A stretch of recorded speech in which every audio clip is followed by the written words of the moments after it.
At the beginning of the story, we see a woman asking a wounded young man to tell her where something is. Instead of answering the question, the man did his best to catch his breath.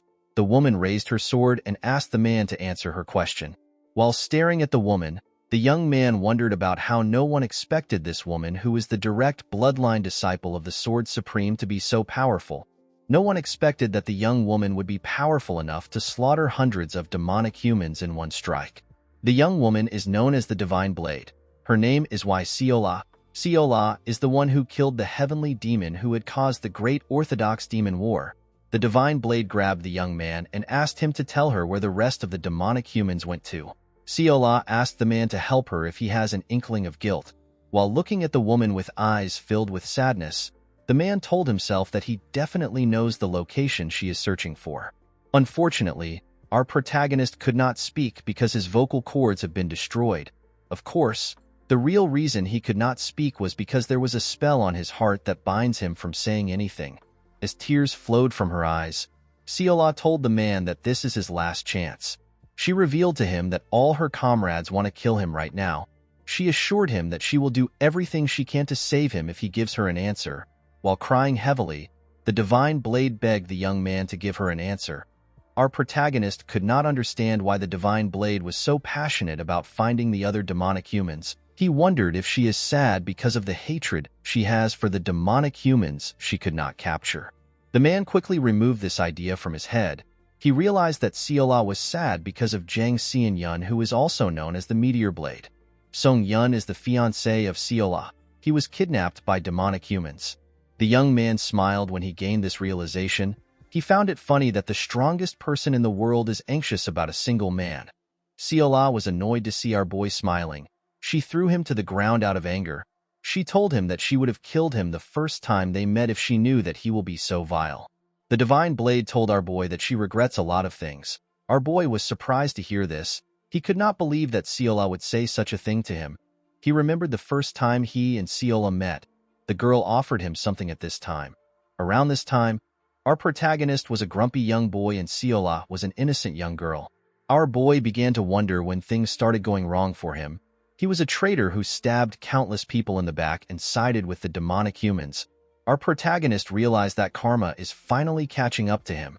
Before she could walk out of the cell, Siola saw our boy doing something. The woman quickly turned around. She called out to our boy, whose name is Gu Yang-chun. She asked him to tell her what he is doing. As he slowly used his blood to write something, Yang-chun felt a muscle get destroyed in his chest. Our boy spat out a large amount of blood. The Divine Blade was shocked to see this. Yang-chun used the blood he spat out to continue writing. While struggling to move his hand, Yang-chun remembered that someone told him that his heart will explode if he goes against any condition. The moment he remembered this, another muscle got destroyed. This made our boy cough out more blood. Yang-chun remembered that this curse is the heavenly demon's demonic art, which is used on members of the cult so that they do not betray the cult. Siola quickly moved close to our boy. She asked him if he is all right. The woman realized that Yang-chun was dying because he was writing. She asked him to stop moving his hand. Unfortunately for her, Yang-chun could no longer hear her. While writing, our boy wondered if Siola would believe him if he told her that he was framed. Yang-chun knew that she would never believe him even if he had a ton of excuses. After saying this to himself, our boy finished writing the location. Siola was shocked to see what Yang-chun wrote with his blood. Although Yang-chun knew what to say, he also knew that it was already too late. He did not see what his words would change. The moment Yang-chun finished writing, he began to scream in pain as his heart slowly tore apart. After screaming for a while, our boy fell to the ground and looked up. He wondered about the kind of life he lived. He remembered when he stood next to a woman in her last moments. The woman raised her hand up and touched Yang-chun's face. With a bright smile on her face, the woman asked her brother to be happy. While remembering how he spent his life, Siola called out to our boy. She asked him if he is okay. While she was calling out to him, Yang-chun remembered how both his big and small regrets have made up his life. Our boy remembered standing next to a green-haired woman in her last moments. The woman who appeared to have been blinded apologized to Yang-chun when she realized that he was next to her. Our boy simply glared at the poor woman. While his life was flashing in his eyes, Siola called out to our boy with tears in her eyes. Yang-chun remembered how he held a woman with white hair in his hands on a rainy day. As the rain slowly fell on them, the woman asked our boy if he is crying. She raised her hand up.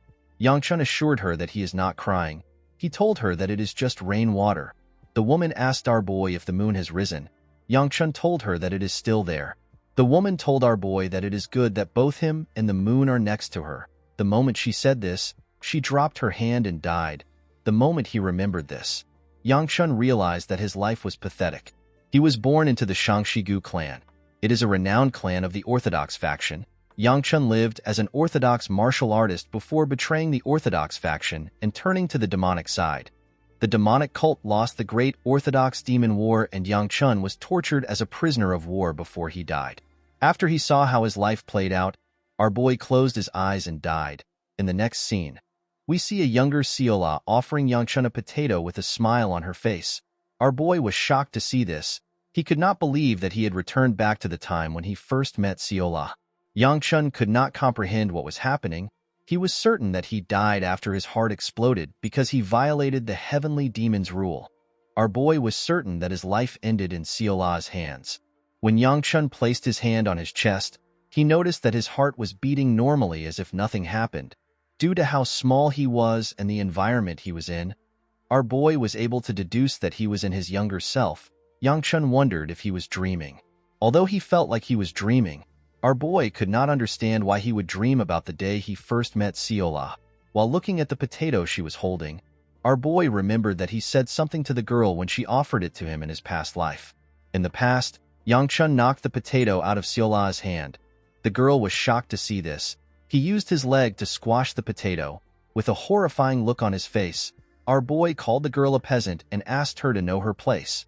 Yangchun was annoyed to remember what his past self did. Thinking that he was in a dream, our boy believed that he remembered this memory because he has a lot of regrets. With a shaky tone in her voice, Seola asked Yangchun if he does not like potatoes. The moment she asked this question, our boy took the potato from her. With a bright smile on his face, Yangchun thanked the girl for the potato. He assured her that he will enjoy it. Immediately he said this, he took a bite of the potato. Our boy began to scream. He never expected the potato to be so hot. He did not understand why a potato would be so hot when he was not in reality. Seola began to laugh when she saw our boy stick out his tongue. She found it funny that his face turned red. While our boy was sticking out his tongue, a young man in the same clothes as him ran to him. The young man referred to Yangchun as young master. The man told our boy that he has been searching for him everywhere because he suddenly disappeared. Our boy remembered the man as his bodyguard. He remembered that his bodyguard's name is Mu Yun. Mu Yun was relieved to see that his young master was not hurt. He told Yangchun that he was worried that something will happen to him. The moment he said this, Mu Yun noticed that his young master's tongue was burnt. He noticed that Yangchun ate the potato that Seola gave him. The man quickly placed his hand on his sword. He asked Seola if she wants to die. Our boy told Mu Yun that everything is fine. He asked the man to give him something. Mu Yun did not know what his young master was talking about. Yangchun asked the man to give him the honey cookie that is with him. The bodyguard was surprised to hear this. He put his hand into his pocket and took out the cookie. He told Yangchun that this is his last one. Our boy took the cookie from the man and offered it to Seola. The girl was surprised to see this. She asked our boy if he is really going to give it to her. With a smile on his face, Yangchun told the girl that this is the only thing he can give her for her delicious potato. Seola began to drool when she heard this. She revealed to our boy that this is her first time getting something that shines so well and smells very nice. Before she could accept the snack, someone called out to her. Seola turned around to see an old man who she calls Grandpa. The old man ran to hug his granddaughter and told her that she is safe. Seola hugged her grandpa with a smile on her face. The old man reminded his granddaughter that he told her to never let go of his hand. Seola assured the man that everything turned out okay. She told him that she even got some potatoes. The man told the girl that potatoes are not the problem. He asked her if she is fine. Seola assured her grandfather that she is fine. Yangchun became nervous when he recognized the old man that was standing in front of him. Seola pointed at our boy and told her grandpa that she gave one potato to him. The old man dragged his granddaughter's hand and moved close to Yangchun. He bowed his head and told our boy that his granddaughter does not understand the ways of the world, so she committed a serious offense to him. Yangchun assured the man that everything is fine. He told him that he is actually thankful to Seola. He put his hand together and explained to the old man that he was actually hungry. He told him that he is thankful that the girl offered him a potato. He explained to the man that he can only repay the favor with a honey cookie. He asked the old man if he is willing to accept the cookie. The man was surprised to hear what Yangchun said. Before he could reply, his granddaughter told Yangchun that she wants it. She stretched her hand and tried to grab the cookie. Before she could get the cookie, her grandpa picked her up and began to run. He told Yangchun that they cannot accept something so precious. He assured our boy that they will never bother him again. Our boy asked the old man to wait. Siola's grandpa was shocked to hear this. He turned around and told Yangchun that he can take his anger out on him. To the old man's surprise, Yangchun put the cookie in his granddaughter's hand. He told the man that this is his answer. Siola was extremely happy to receive the cookie. She offered our boy another potato. The old man smiled when he noticed something. He realized that Siola has found the person she is searching for. After receiving the cookie, Siola waved to Yangchun. Her grandpa bowed to our boy. When the two turned around, Yangchun stopped smiling. He let out a huge sigh.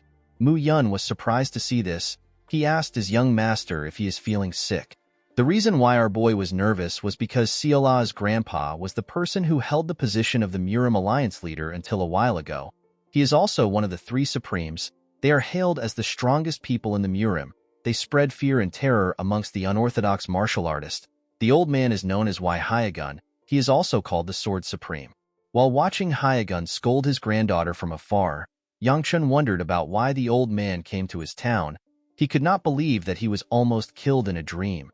After her grandpa was done scolding her, Siola turned around and smiled at our boy. Mu Yun told his master that they need to go back. Our boy told him that they can leave. Yangchun believed that he is ready to die peacefully now that he no longer has any regrets. To our boy's surprise, he did not wake up from anything. He walked to the doorstep of his manor. Our boy became confused. He did not understand why he was not waking up. He was certain that he would have already woken up if he was dreaming. While thinking, Yangchun wondered if this had something to do with the heavenly demon's curse. While he was lost in thought, someone calls him a fascinating person.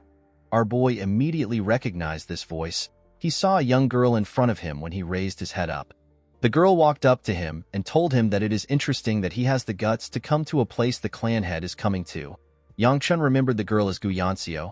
She is also known as the Flame Sword. She is our boy's second older sister and the person who despises him the most. Yangchun was surprised to see that everyone was gathered outside because the clan head is coming. Yanxiu asked our boy to tell her what he is up to. The girl placed her hand on her brother's shoulder and asked him to screw off if he is planning something nonsensical. Yangchun hid his sister's hand away from his shoulder. Mu Yun was shocked to see this. Our boy told Yanxiu that he came because he has to be here. Yanxiu was annoyed to hear this. She told our boy that it does not make sense for someone who avoided the meeting for a long time to finally show his face today. Yangchun told his sister that it is his fault. He told her that he will apologize to the clan head later. Yanxiu became more enraged when she heard this. She called out to her brother and released her energy. She walked up to him and told him that it will be good for him if he stops any trick he is playing. The servants all became nervous when they heard this. With a look of anger on her face, Yanxiu asked her brother to not get her angry. Before she could say more, Yangchun asked his sister to stop talking. He told her that their father has arrived. The moment he said this, a man on a blood-red horse rode into the manor. The man wore a red garment and he had blood-red pupils. He also had a huge scar on his face, with a cold gaze in his eyes. The clan head asked his children to tell him what is causing the commotion.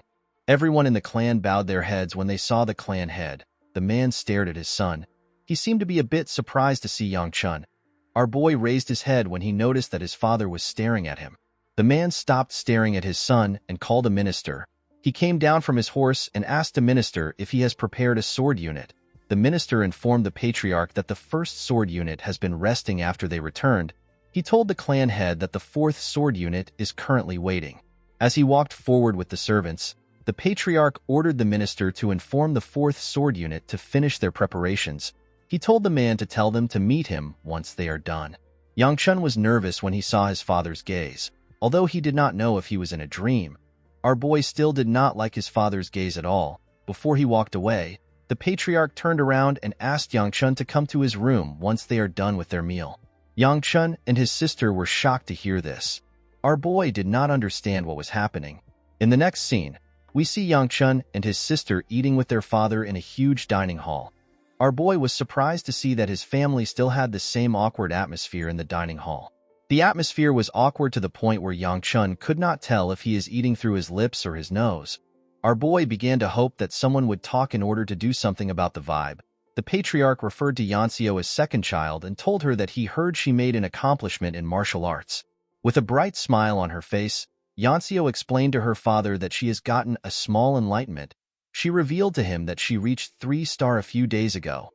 The patriarch commended his child on her achievement. He told her that she has advanced beyond her age. He asked her to continue to devote herself. The girl thanked her father for his praise. Yangchun found it to be impressive that his sister reached 3-star at such a young age. Of course, our boy was not completely surprised. He knew that such a thing is possible for someone like his sister who has talent and is quite hardworking.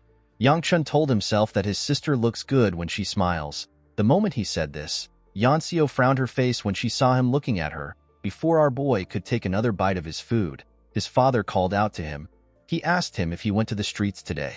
Yangchun explained to his father that he had something to do. The moment he heard the answer to his question, the patriarch stood up. He asked his children to enjoy their meals. Yangchun found this to be odd. He felt like his father was going to say something to him. Our boy believed that his father will tell him what he wants to tell him once he sees him later. The moment he thought of this, a maid moved close to him. She moved close to our boy's ear and told him that his father asked him to rest for today. She revealed to Yangchun that his father asked him to come to his room tomorrow. Our boy was surprised to hear this. He did not understand why his father suddenly changed his mind. Later in the night, we see Yangchun next to a window in his room, while staring at the moon. Our boy realized that he has regressed back to the past. Yangchun clenched his fist out of anger. He realized that he finally had an opportunity to kill the heavenly demon. Our boy quickly removed this idea from his head. He knew that he was hoping for the impossible.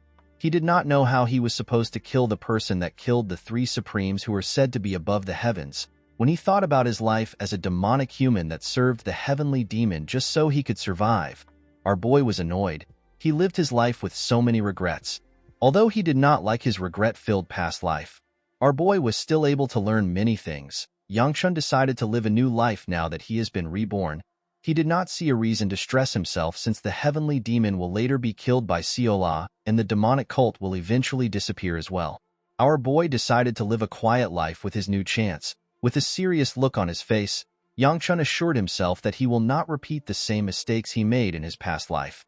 In order to get a smooth life, our boy realized that he had to increase his strength. He sat in a lotus position and sensed the energy in him. Yangchun was shocked to see the tiny amount of internal energy he had. After seeing how pathetic his internal energy was, our boy understood how impressive it is for his sister to be at 3-star when she is just a year older than him. Of course, our boy had a way of helping himself. Yangchun decided to train with the cultivation technique that is only passed down to the blood relatives of the Gu clan. The moment he activated the technique, his internal energy began to spin. The technique is known as the Gu flame wheel art. Once a person reaches 4-star, they will be able to emit the flaming inner energy. When a person reaches 7-star, they will be able to wrap their body in flames. Unfortunately for our boy, he was merely at 1-star. Yangchun knew that he had to gather internal energy as quickly as he could in order to polish it until he reaches 2-star.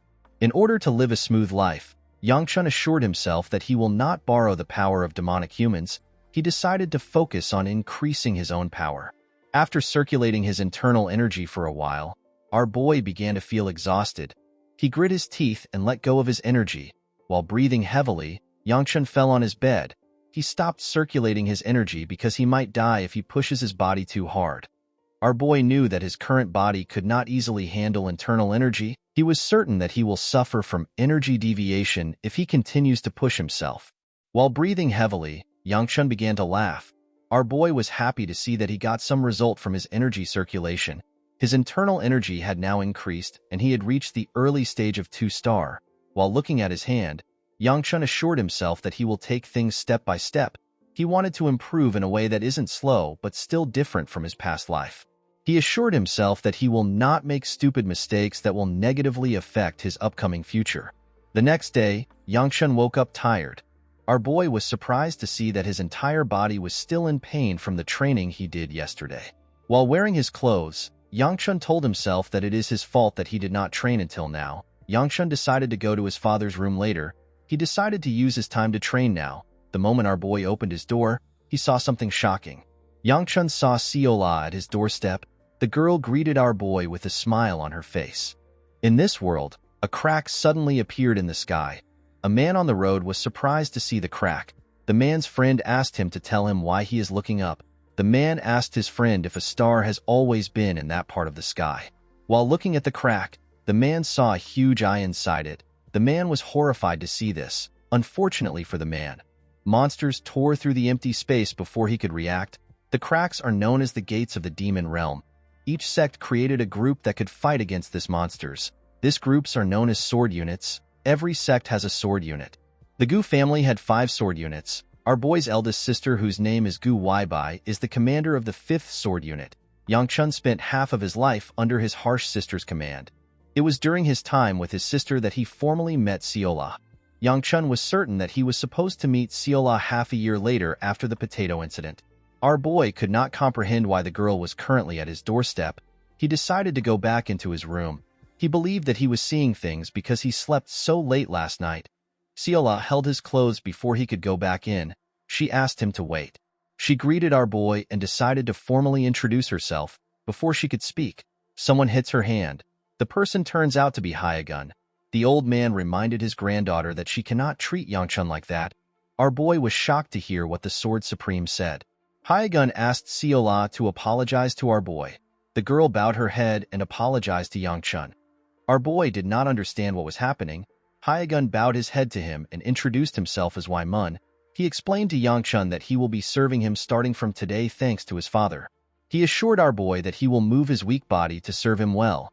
Yangchun was surprised to see that the Sword Supreme introduced himself as Waimun instead of Wai Hyagun. Seola introduced herself with her real name and told our boy that she will be serving him with her grandpa. Yangchun was horrified to hear that the strongest people in the world want to serve him. Our boy realized that his father must have allowed the Sword Supreme to do this for a reason. He realized that his new life is already screwed from the beginning. Yangchun greeted the Sword Supreme and asked him to call him by his name. Hyagun called our boy young master. This made Yangchun more uncomfortable. While sitting at his doorstep, our boy was shocked to see what was happening. He couldn't believe that the Sword Supreme was using a broom to sweep his house. The old man turned around and smiled at Yangchun when he saw him staring at him. Our boy felt nervous when he saw the old man smile at him. He did not know what to say. While her grandpa was sweeping, Seola received a large amount of clothes from the other maids. The maids told our girl that the clothes are too much. Seola assured them that she can carry the clothes. While she was shaking, one of the maids offered to assist her with the clothes. The girl assured them that she can carry the clothes. Unfortunately for the girl, she hit her leg on a rock and fell to the ground. The clothes scattered and poured all over the place. Seola hit her head on the ground and the bucket fell on her head. Yangchun and the others felt bad for the girl. The other maids quickly rushed to assist her. Yangchun was surprised to see that the girl was bad at chores. Our boy was certain that Seola was supposed to possess a martial arts talent within her. He did not understand why she was so clumsy. While thinking, Yangchun stood up. The moment he stood up, Seola stopped crying and walked up to him. Our boy asked the girl to finish the chore she is working on. Seola revealed to Yangchun that she was told to follow him around. With a confident look on her face, the girl revealed to our boy that her grandpa ordered her to follow him around. The moment she said this, Yangchun realized that the girl was his direct servant. Our boy quickly understood that Seola was dumped on him because nobody wanted to deal with him. Yangchun wondered if it is fair for his personal servant to be decided so haphazardly. Seola climbed on his stairs and moved close to him. The girl was helping our boy fix up his clothes. Yangchun could deal with Seola, but the pressure of the Sword Supreme was just too much for him to handle. After she was done tying his clothes, Seola asked our boy to take a look. Our boy's clothes was wrinkled. Yangchun turned around and fixed his clothes himself. Our boy wondered if his father hired the Sword Supreme and his granddaughter even after he knew their identity. He wondered if they hired Hyagun and Seola because too many servants have quit. Yangchun put on his shoes. He decided to confront his father on the issue when he gets to his room, before our boy could leave his house. Seola asked him to wait for her. Our boy told the girl that she is not going with him. He told her that she has to stay in order to get a hang of things. Seola became sad when she heard this. Our boy was surprised to see this. He walked to his gate and asked our girl to finish learning how to do her job before closing the gate. Yangchun asked Seola to do her best. He told her that he will bring her a treat. After saying this, our boy closed the gate. Seola became happy when she heard about the treat. Her grandpa was relieved to see that her mood had changed. The scene shifts and we see Yangchun at his father's doorstep. Before entering his room, Yangchun thinks about how scary the situation is. He was never close with his father, and he had never personally spoken to him. He wondered about what he should say to him. Our boy was certain that his father had something important to tell him since he was the one who called for him. Yangchun decided to ask his father about Hyegun and Seola after he hears what he has to say. While he was lost in thought, someone appeared behind him. The person asked him if he is not going to go in. Our boy screamed out and said crap when he heard the person's voice. When he turned around, he was shocked to see his father. The patriarch asked him to go in. While sitting in front of his father, Yangchun began to tremble. He could not believe that he said crap in front of the clan head. The patriarch asked his son if he has seen his new servants. Yangchun told his father that he has greeted the servants. The clan head asked Yangchun to tell him what he thinks of his new servants. Our boy thanked his father for assigning new servants to him for his convenience. He wanted to ask his father more questions, but he was cut off. The patriarch asked his son to not ask any more questions. He assured him that he will reveal the details to him in time. Yangchun accepted his father's order. Upon seeing how his father shut him down, our boy realized that his father hired Hyegun and Seola even when he knew their true identity. He wondered if the patriarch has a deal with the Sword Supreme. The clan head asked his son to not worry about minor problems. He ordered Yangchun to prepare to head out to the Unified Dragon Assembly tomorrow. Our boy accepted the order. The moment he accepted the order, Yangchun tried to remember what the Unified Dragon Assembly is. After thinking for some minutes, Yangchun remembered the kind of place he was being sent to. The scene shifts and we see Yangchun asking his bodyguard to slit his throat. Mu Yun was shocked to hear this. He asked his young master if he really doesn't want to go to the Unified Dragon Assembly. Our boy told his bodyguard that he really has no interest. The Unified Dragon Assembly is an important event where new members of the Sword Unit are chosen. It is held biannually for the sake of the Sword Unit who work in closing the gates of the Demon Realm. They risk their own lives for the sake of the Gu clan and the residents of Shangxi. It is expected that those of the Gu clan's direct bloodline would be required to attend such an event. Yangchun ordered Mu Yun to slit his throat. He assured his bodyguard that he will no longer have to go if he is dead. Mu Yun took out a scroll containing the clan head's signature. He told our boy that his father will kill him by himself if he does not go. He revealed to our boy that a man known as Elder Li will be there. Yangchun was shocked to hear this. Mu Yun revealed to his master that Elder Li promised to beat him up if he does not go to the Unified Dragon Assembly. While the two were talking, some servants were loading up the carriage. Yangchun could not believe that Elder Li was also going to be there. Among the elders, our boy believes that Elder Li is quite nasty and harsh. The old man always believes that Yangchun was expected to act with decorum since he is the only son of their family. In other words, the elders saw him as someone who is responsible for the clan's honor and prestige. Although our boy did not like the fact that the man was hard on him, he still respected Elder Li. The elder is a very busy man. Even though he is busy, he would always meet Yangchun to teach him something when he has the time. Due to the elder's scolding and punishments, our boy always tries to avoid him as much as he could. Even his father never paid this much attention to him. Yangchun said that it is amazing how he still became a loser despite all the old man's teachings. Our boy asked Mu Yun about the time they are going to leave. Mu Yun explained to his master that they will leave as soon as everyone is ready. While they were talking, we see some maids complimenting Seola. They told her that she is so beautiful. While they were talking, our boy called out to a maid known as Honghua. He asked the maid if she is not yet ready. Honghua apologized to her master. She told him that she is trying to prepare Seola. Yangchun asked the maid if our girl caused trouble again. Before she could explain herself, Seola stepped out and showed our boy her new clothes. Yangchun was shocked to see how beautiful the girl was. His face began to slowly turn red. Seola moved close to our boy, with a bright smile on her face. The girl informed Yangchun that everyone told her that she looks beautiful. Our boy faced the other side and asked the girl to tell him what this has to do with him. Even though he said this, Yangchun was also thinking about how beautiful Seola was. With a cute look on her face, Seola asked her young master if he also sees her as a beautiful person. Our boy lost control and his face turned completely red. He turned to Mu Yun and told him that they need to start going. The scene shifts and we see Seola stick out her head while the carriage was moving. Our girl was happy to be inside a moving carriage. She never expected it to be so fast. Manhwa asked Seola if this is her first time on a carriage. Our girl told her that it is. She explained to the lady that she always thought that horses are for eating. She never expected a horse to be able to run so fast. While they were talking, Yangchun stuck out his head and asked Mu Yun about the place where the Unified Dragon Assembly is taking place. Mu Yun revealed to his young master that the event is taking place at the Heavenly Exchange. Yangchun remembered that this is the most famous shopping district in Shaanxi. He was surprised to see that Elder Li put in so much effort into the event. Mu Yun advised his young master to take a nap since it is a 4-hour trip. Our boy told his bodyguard that his advice is good. He explained to Mu Yun that he could not sleep because he was training last night. While he was talking, Yangchun hears Seola explain how delicious horse meat is to Manhwa.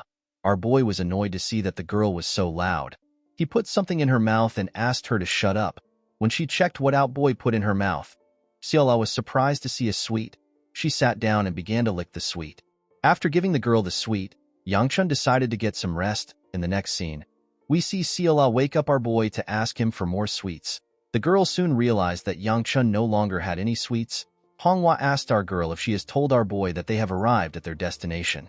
The moment he heard this, Yangchun raised his head up. When he stepped out of the carriage, our boy saw a beautiful, vibrant city filled with lanterns. Yangchun realized that the city was filled because the event is a big festival in Shaanxi. While our boy was stretching his body, someone comes to meet him. The man greeted our boy and asked him if he is tired from his journey. The man introduced himself as Chun Ishil. He told our boy that he is the vice merchant head of the Heavenly Exchange. With a smile on his face, Chun told Yangchun that it is his honor to meet the rising star of the Gu clan. Our boy put his hand together and also introduced himself to the man. Chun revealed to Yangchun that the first day of the event went by smoothly because of Elder Li and his sister. Chun offered to guide our boy to his room in order for him to rest. Our boy remembered his sister's face when the man mentioned her. He hoped that he wouldn't come across her during his time here. Unfortunately for him, his worry became a reality. Yangchun saw his sister on his way to his room. The girl glared at her brother when she saw him. Our boy greeted Yanxio. The girl asked him not to greet her because she does not want to hear his voice. With a smile on her face, Yanxio asked her brother to not cause trouble at the Unified Dragon Assembly. She told him that there is nothing more hideous than shaming their family's name. Yangchun assured the girl that he will be as quiet as a mouse. He asked her not to worry about him. Yanxio became angry when she heard this. She told her brother that she is not worried about him. The moment she said this, she noticed that Seola hid behind our boy when their eyes met. Yanxio was annoyed to see our girl. She told her brother that old habits never die. She asked him if he is going to behave the way he usually does at the event. Yangchun did not understand what his sister was talking about. He asked her to explain what she means. With a look of disappointment on her face, Yanxio told her brother that people don't change. The moment she said this, she went inside her room and slammed the door. Our boy could not understand why his sister was acting weird. He apologized to Chun for causing a small commotion.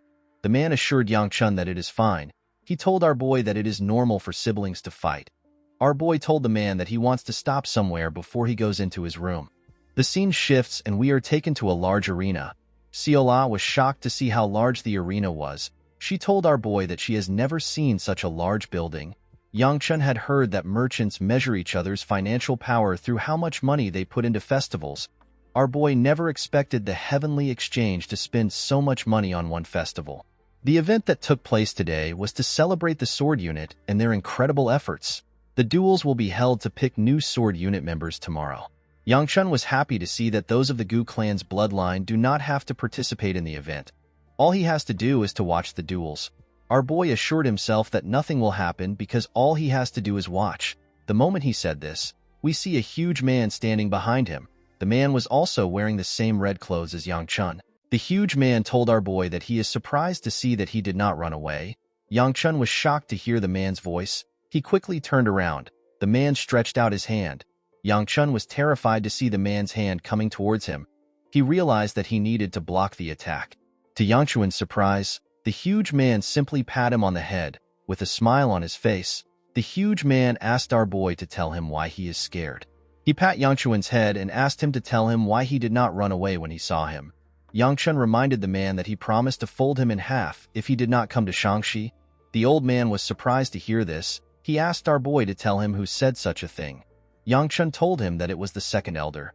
The second elder laughed when he heard this. He was surprised to see our boy talking back. Yangchun noticed that the second elder always had a strange fixation on him. He believed that this was because he is the only son of the clan head. Sola was surprised to see the huge man. She called the second elder a bear. The girl said that bears are as delicious as horses. With a scary look on his face, the second elder glared at Siola. Our girl became nervous when she saw the look in the man's eyes. She wanted to continue yapping, but she immediately became quiet when she saw the look in the man's eyes. Siola became terrified. She quickly hid behind Yangchun. Our boy told the second elder that he will scare people away if he continues to look at them with such a terrifying gaze. The huge man laughed and asked Yangchun if Siola is his concubine. Our boy was surprised to hear the question. He asked the man to take a look at Siola's clothes. He told him that our girl is a servant. The second elder was disappointed with Yangchun's answer. He told our boy that he will accept his answer. The second elder reminded our boy that tomorrow is the Unified Dragon Assembly. He asked Yangchun to go to bed immediately. He explained to our boy that he will still need to take part of the event even if he is a spectator. Siola quickly ran to the exit when she heard this. She asked Yangchun to leave with her before the second elder eats them. Our boy accepted the second elder's order. Before he could leave, the second elder called out to him. With a smile on his face, the old man swiped his hand on his neck and told Yangchun that he will do this to him if he tries to run away. Our boy immediately understood the man's threat. After hearing what the man said, Yangchun moved closer to Siola. Our girl asked Yangchun if the bear is going to eat them. Our boy told her that the man will strangle her first. Siola screamed when she heard this. While walking away, the second elder realized something. He noticed that there was something different about Yangchun. The next day, we see a large amount of people gathered for the Unified Dragon Assembly. While looking at the people lined up for the event, Yangchun explained to his bodyguard that he thought the event would start in the morning. He told Mu Yun that the event will definitely start in the afternoon. According to Mu Yun, people from the numerous clans in Shangxi, or anyone who can prove their identity, is allowed to participate. The bodyguard told his master that he never expected so many people to show up. Yangchun reminded the man that it is a big deal to be a member of a sword unit. While our boy was talking, Siola hid behind him. With a shaky tone in her voice, she asked Yangchun if the bear grandpa is going to take off her head. She asked our boy if they cannot ask the second elder to hibernate. Yangchun was annoyed to hear this. He told our girl that she should have stayed in the room if she was so scared. Siola reminded our boy that her grandpa asked her to stick with him. Yangchun knew that he could not ask our girl to disobey the Sword Supreme. Our boy assured Siola that everything is fine. He told her that Mu Yun can defeat the bear grandpa.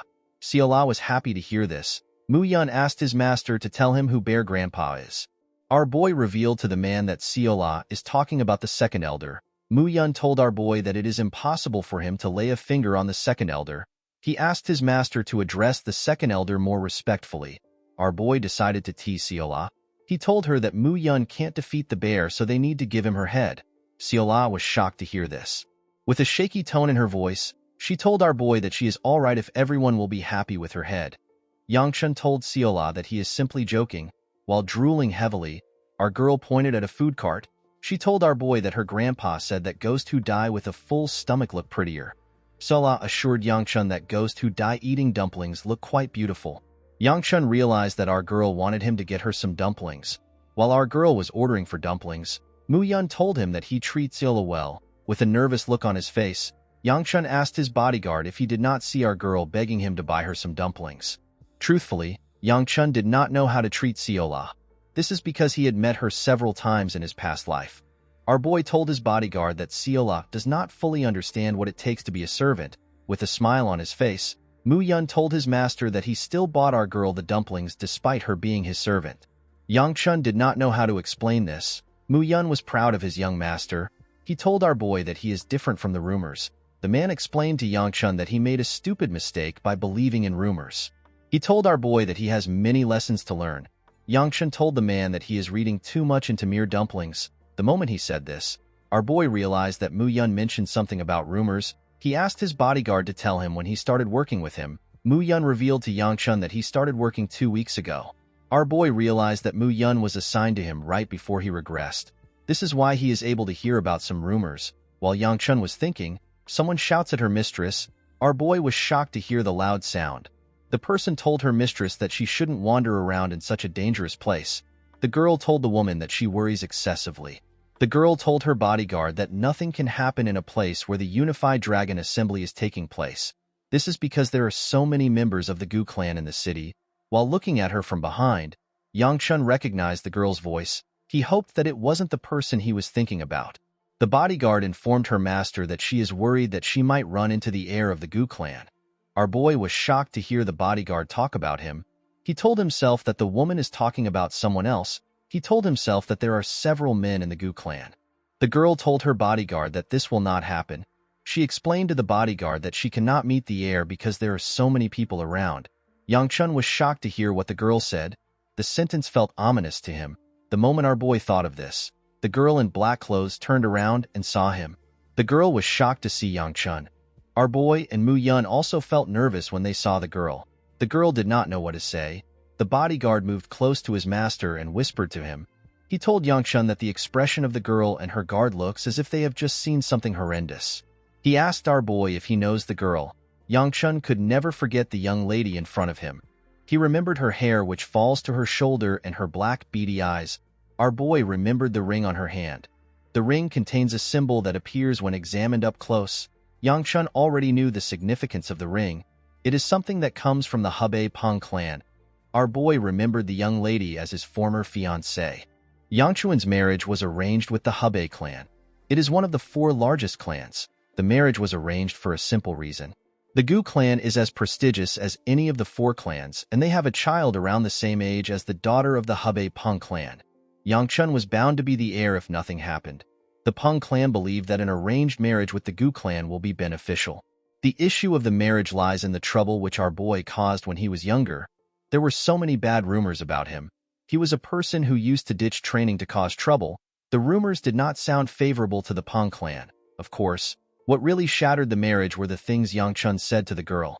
The girl asked our boy to tell her why he is there. Yangchun reminded her that his family is hosting the event.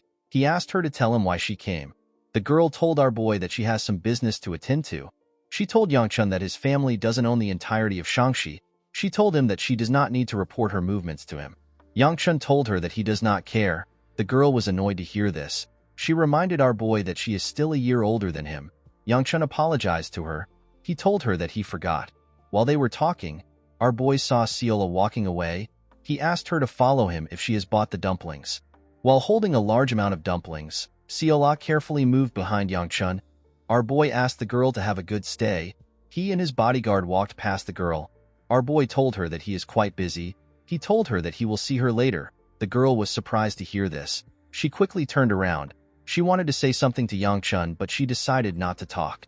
She reminded herself that she is quite busy dealing with her brother. The girl noticed that Ciola was walking next to our boy. She was certain that she had never met our girl before. The girl was surprised to see such a cute servant next to Yangchun. She wondered if our boy had changed. The moment she thought of this, the girl remembered her first encounter with Yangchun. Our boy asked the girl to tell him who she is. He told her that she is just the daughter of a concubine. Of course, the girl became enraged when she heard this. She got on the table and grabbed Yangchun's clothes. With a terrifying look on her face, the girl asked our boy to repeat what he said. With an arrogant look on his face, Yangchun asked the girl if he is wrong. The moment she heard this, the daughter of the clan head punched Yangchun in the face. The girl told her bodyguard that she was prepared to endure everything even if it is for an arranged marriage. She told Yangchun that she was willing to marry him despite all the terrible rumors around him. She told him that she was willing to do anything for her clan. The bodyguard quickly moved close to her mistress. She begged her to calm down. The girl moved her bodyguard out of the way. She moved close to our boy and raised a chair up. She told Yangchun that he is dead. After remembering what our boy said to her, the girl assured herself that nothing has changed about Yangchun. While she was thinking, our boy took some plates of dumplings from Ciola. The girl assured her master that she can carry the plates. Our boy told her that she does not look fine. He told her that he can help her. Mu Yun also offered to help Yangchun. Our boy asked his guard to focus on his duty. He told him that they need to take some dumplings to Hongwa if there is any left. The girl was surprised to see what our boy did. She felt like something was different about our boy. She quickly removed this idea from her head. She told herself that Yangchun must simply be in a good mood today.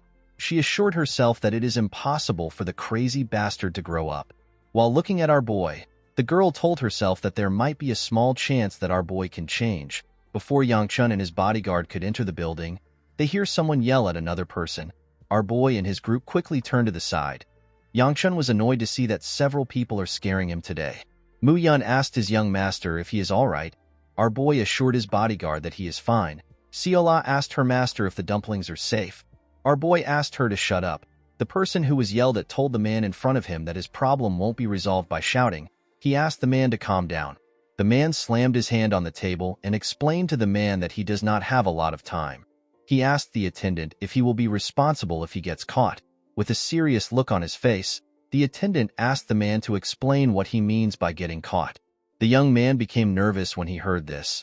He realized that he messed up. He told the man that he never said such a thing. The attendant asked the man if he is joking with him. Mu Yun asked his master if they should help. Our boy reminded his bodyguard that anyone can participate in the Unified Dragon Assembly as long as they can prove their identity. Mu Yun explained to our boy that he was asking if they should allow the man to keep causing a scene. Yangchun explained to his bodyguard that it is nothing new to see someone squabbling over the Unified Dragon Assembly entry. He assured Mu Yun that the martial artists of the Gu clan that are on standby will take care of the issue. One of the martial artists moved close to the man and placed his hand on his shoulder. He asked the man to stop his act here. The moment the martial artist touched his shoulder, the man held his hand and slammed him to the ground. The attendant was shocked to see this. He asked the man to tell him what he is doing. With a cold gaze in his eyes, the man told the attendant that he has proved his skill. He asked the attendant if he can participate now. The attendant asked the man if he is crazy. He told him that he cannot participate after knocking their martial artist down. The man explained to the attendant that he was simply showing his skills. While watching the man and the attendant argue, Mu Yun asked his master if they should interfere now. The moment the bodyguard said this, Sola explained what she saw in a stupid manner. She told our boy that the man slammed the martial artist like wham. Yangchun walked forward and asked Mu Yun to follow him. The bodyguard was surprised to hear this. He asked our boy if it is right to leave the man there. With a nervous look on his face, Yangchun explained to Mu Yun that he does not want to get caught up in the issue. He asked his bodyguard to head in with him. Mu Yun wanted to argue with his master. Yangchun assured him that the others will take care of it. The moment he said this, the attendant told the man that he cannot just have things the way he wants. He explained to the man that they have their own rules. He told him that he cannot enter if he cannot be properly identified. The man asked the attendant if his skills are not enough. The attendant told the man that he does not have any issues with his skills. The man became annoyed when he heard this. He asked the attendant if he is disrespecting the young clan head of the Peng clan. Our boy and the daughter of the Peng clan turned around when they heard this. They were shocked to hear the young man refer to himself as the young clan head of the Peng clan. In the next scene, we are taken to the past. We see snow falling in a huge manner. Aoi asked her elder brother to tell her what he is doing. With a bright smile on his face, the young man greeted his sister. He told her that he is warming himself up by the fire because everywhere is cold. He explained to her that he decided to roast a sweet potato since he is close to a fire. Aoi told her brother that she has no interest in knowing why he started a fire next to her room. She asked her brother to simply tell her what he plans to use the plaque in his hand for. With a smile on his face, the young man explained to his sister that the sweet potato was taking too long to cook. He told her that he wanted to use the plaque to make the fire stronger. Aoi threw something at her brother's head the moment he said this.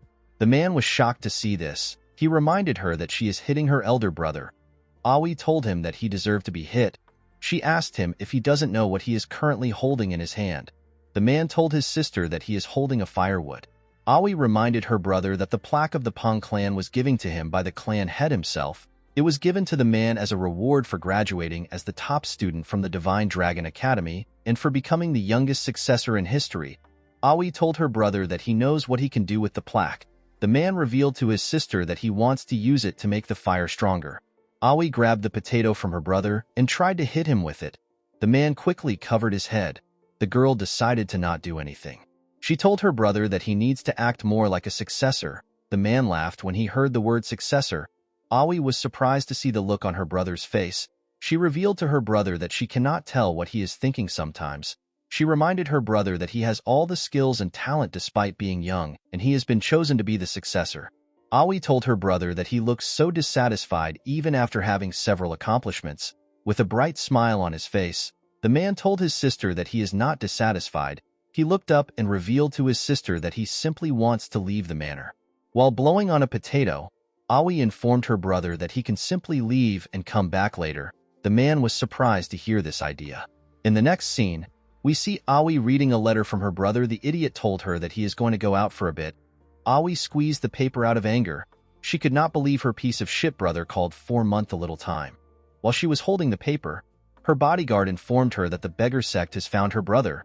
The bodyguard revealed to Aoi that her brother is in Shaanxi. The girl was surprised to hear that her brother went so far away. The scene shifts and we are taken back to the present. We see the young master arguing with the attendant.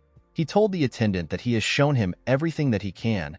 The attendant asked the young master to tell him what this will do for him. With a look of anger on his face, the man begged the attendant to allow him participate in the event. The attendant asked the young master to calm down. He wanted to explain himself more, but the man interrupts him. He told the attendant that he does not have a lot of time.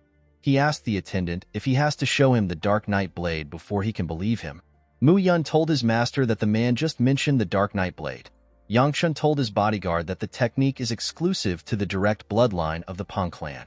Our boy wondered if he was actually looking at the young clan head of the Peng clan. Yangshun decided to quickly leave. He did not want to accidentally get involved in something that does not concern him. The moment our boy turned around, the second elder appeared in front of him. The man grabbed Yangshun's head. The second elder told the man that he must be the young clan head if he knows about the Dark Knight blade. Immediately the elder grabbed his head. Yangshun realized that he is screwed. The second elder asked the attendant to let the young master participate since he is skilled enough. The young master put his hand together and bowed his head when he saw the second elder. He introduced himself to the man as Peng Wujin. He referred to the second elder as the Grandmaster Pure Flame Fist of the renowned Gu clan. He told the second elder that it is an honor to meet him. The second elder began to laugh when he heard how Wu Jin greeted him. He told the young man that he has not heard the title in a long time. He assured Wu Jin that he can participate in the event. The attendant informed the elder that they haven't confirmed if Wu Jin is really the young master of the Peng clan. The second elder assured the man that Wu Jin is truly the young clan head. The attendant was surprised to hear this. The elder informed the man that Wu Jin looks exactly like his father. He told him that the young man has a physique of a Peng. According to the second elder, the black ring on Wu Jin's hand is enough to confirm his identity. Yangchun noticed that this is the same ring that Aoi wears. He could not believe that this dumbass is actually the young clan head of the Peng clan. With a smile on his face, the second elder asked Wu Jin to tell him the reason why the successor of the Peng clan wants to participate in an event when its purpose is to choose new members for the Gu clan sword unit. With a confident look on his face, Wu Jin told the man that it is not fun at the Peng clan. The second elder began to laugh when he heard this. He told Wu Jin that his reason is not bad. Our boy wondered if Wu Jin had lost his mind. The second elder asked the man if he got permission from his family. Wu Jin informed the elder that he ran away from home because he did not think that his family would allow him to come. The elder laughed harder when he heard this. He asked our boy if he heard what the man said. Our boy wondered if Wu Jin is stupid. The elder noticed that Wu Jin was well trained. He asked the man for his age. Wu Jin told the elder that he will be 23 this year. The elder was surprised to hear this. He realized that the Peng clan has been raising an overpowered monster. While looking at Yangchun, the man told Wu Jin that he wishes their little idiot was like him. Our boy did not know what to say to the elder. Mu Yun moved close to his master and assured him that the elder is not talking about him. Siola asked our boy to tell her why the old man would call him an idiot. Yangchun asked the two to shut up. He told them that they are hurting him more than the elder. Our boy did not really care about what the elder said. While looking at Wu Jin, our boy realized that the elder was right to call him a monster. Yangchun remembered that Wu Jin will soon receive the title of Blade Emperor. Our boy became certain that Wu Jin is from the Peng clan. He remembered that another person from the Peng clan is also in the area. The moment he thought of this, Aoi called out to her brother. Wu Jin was happy to see his sister. The moment the girl got close to him, she used her leg to kick his face in. The attack sent the idiot flying. With a terrifying aura around her, Aoi called her brother a worthless bastard. She could not believe that he claimed to be the successor when he ran away from home after leaving a note behind. Wu Jin asked his sister to calm down and listen to him. With a horrifying look on her face, Aoi asked the man to tell her what he wants to say. Wu Jin was surprised to see that his sister actually gave him a chance. He begged her to spare him. The moment she heard this, Aoi began to beat the shit out of her brother. She asked her brother to tell her why he would run away from home and try to join another clan's sword unit. She asked him if he has lost his mind. Wu Jin begged his sister to spare him. Yang Chun was surprised to see this. He told the elder that it is better they stop Aoi because she might kill her brother. The second elder assured our boy that things are fine. He told him that men from the Peng clan are quite sturdy and can even endure getting hit by a metal rod. Wu Jin called out to the Grandmaster and begged him to save him. Yang Chun asked the elder if he is sure about what he said. The second elder asked Aoi to stop beating her brother. He told her that she might kill him. Aoi was annoyed to hear someone talking to her. She wanted to curse the person who intervened, but she quickly kept her mouth closed when she realized that it was the Grandmaster. Aoi turned around and greeted the second elder. She apologized to the man for seeing her and her brother fight over trivial family issues. The elder assured her that it is fine. He told her that he enjoyed meeting someone as funny as Wu Jin. Aoi assured the elder that she will definitely compensate him for the incident. She told the man that she and her brother will be leaving. Wu Jin told his sister that he will stay. Aoi was annoyed to hear this. She asked her brother if he was not beaten enough. With a cold gaze in his eyes, Wu Jin asked his sister if he looks like someone who is joking. The girl became nervous when she saw the look in her brother's eyes. She asked him to tell her his reason. Wu Jin revealed to his sister that their clan is boring. Aoi asked her brother if the Gu clan and other clans are more interesting. The man told his sister that these clans are probably more interesting than their own. Aoi placed her hand on Wu Jin's shoulder and begged him to grow up. She reminded him that he is the clan successor. Wu Jin explained to his sister that he wants to enjoy life before he becomes the clan head. He reminded her that the only way to not become clan head is to be crippled or to die. However, both options were not good to the man. Wu Jin revealed to his sister that he does not want to become clan head. He told her that everyone in the clan apart from them is simply a beast wearing a name tag. The man told his sister that he will become the clan head so that she doesn't have to. Yang Chun asked the second elder if he is really going to let Wu Jin participate in the competition. He asked him if he wants to get involved in the matters of the Peng clan. The Grandmaster told our boy that he wants Wu Jin to participate, but he does not want to get involved in the Peng clan's problem. While looking at the two siblings, the second elder thought of a solution. With a smile on his face, the elder told Wu Jin that he can participate if he wins against him. Everyone was shocked to hear this. Aoi told the elder that this doesn't make any sense. Yang Chun asked the second elder if he has finally lost his mind. With a smile on his face, the elder informed Wu Jin that the winner will be decided in 10 moves. With a serious look on his face, Wu Jin asked the man if that is all. The second elder told the man that he does not lie. The moment he said this, Aoi asked her bodyguard whose name is Yobi to get her brother. The second elder decided to create some rules. He told Wu Jin that he will win if he manages to touch him within 10 turns. The moment he said this, Wu Jin appeared behind him. He grabbed Yobi's sword and was about to strike the elder. Before his attack could touch the man, he began to laugh. The second elder told Wu Jin that he is too impatient. The moment he said this, the man turned around and clenched his fist. The scene shifts and we are taken to the arena. An announcer informs the audience that they are going to see a fight between the two stars who will lead the Gu clan in future. He refers to Yanxiu as the Flame Sword. The girl smiled when she heard this. The person who Yanxiu is fighting is Yang Chun. While staring at his sister, our boy wondered about why he is currently about to fight his sister. The scene shifts and we are taken back to the past. We see the second elder land a heavy punch on Wu Jin's face. The attack sent the young man flying. The old man took a deep breath. With a smile on his face, he told Yang Chun and Aoi that he won. Our boy and Aoi were surprised to hear this. Yang Chun reminded the Grandmaster that he was supposed to dodge the attack. The second elder asked our boy if he ever created such a rule. He told Yang Chun that they both agreed to the sparring match. He assured him that Wu Jin will soon wake up since he controlled his strength. Our boy informed the man that he will not do anything if the Peng clan comes to meet them. The second elder reminded Yang Chun that he is the pure flame fist. He assured him that he will not die alone. Yang Chun told the man that he hopes he dies a lonesome death. Immediately he said this, he called out to Aoi. He informed her that the second elder did everything on his own accord. Aoi informed him that it is fine. She told our boy that she is relieved to see her brother unconscious. She explained to him that she does not know the kind of trouble her brother could have caused. She told our boy that it made sense for the second elder to suggest the spar. The Grandmaster laughed when he heard this. He never had such an intention. He revealed to Aoi that he suggested the spar because he believed that it was funny.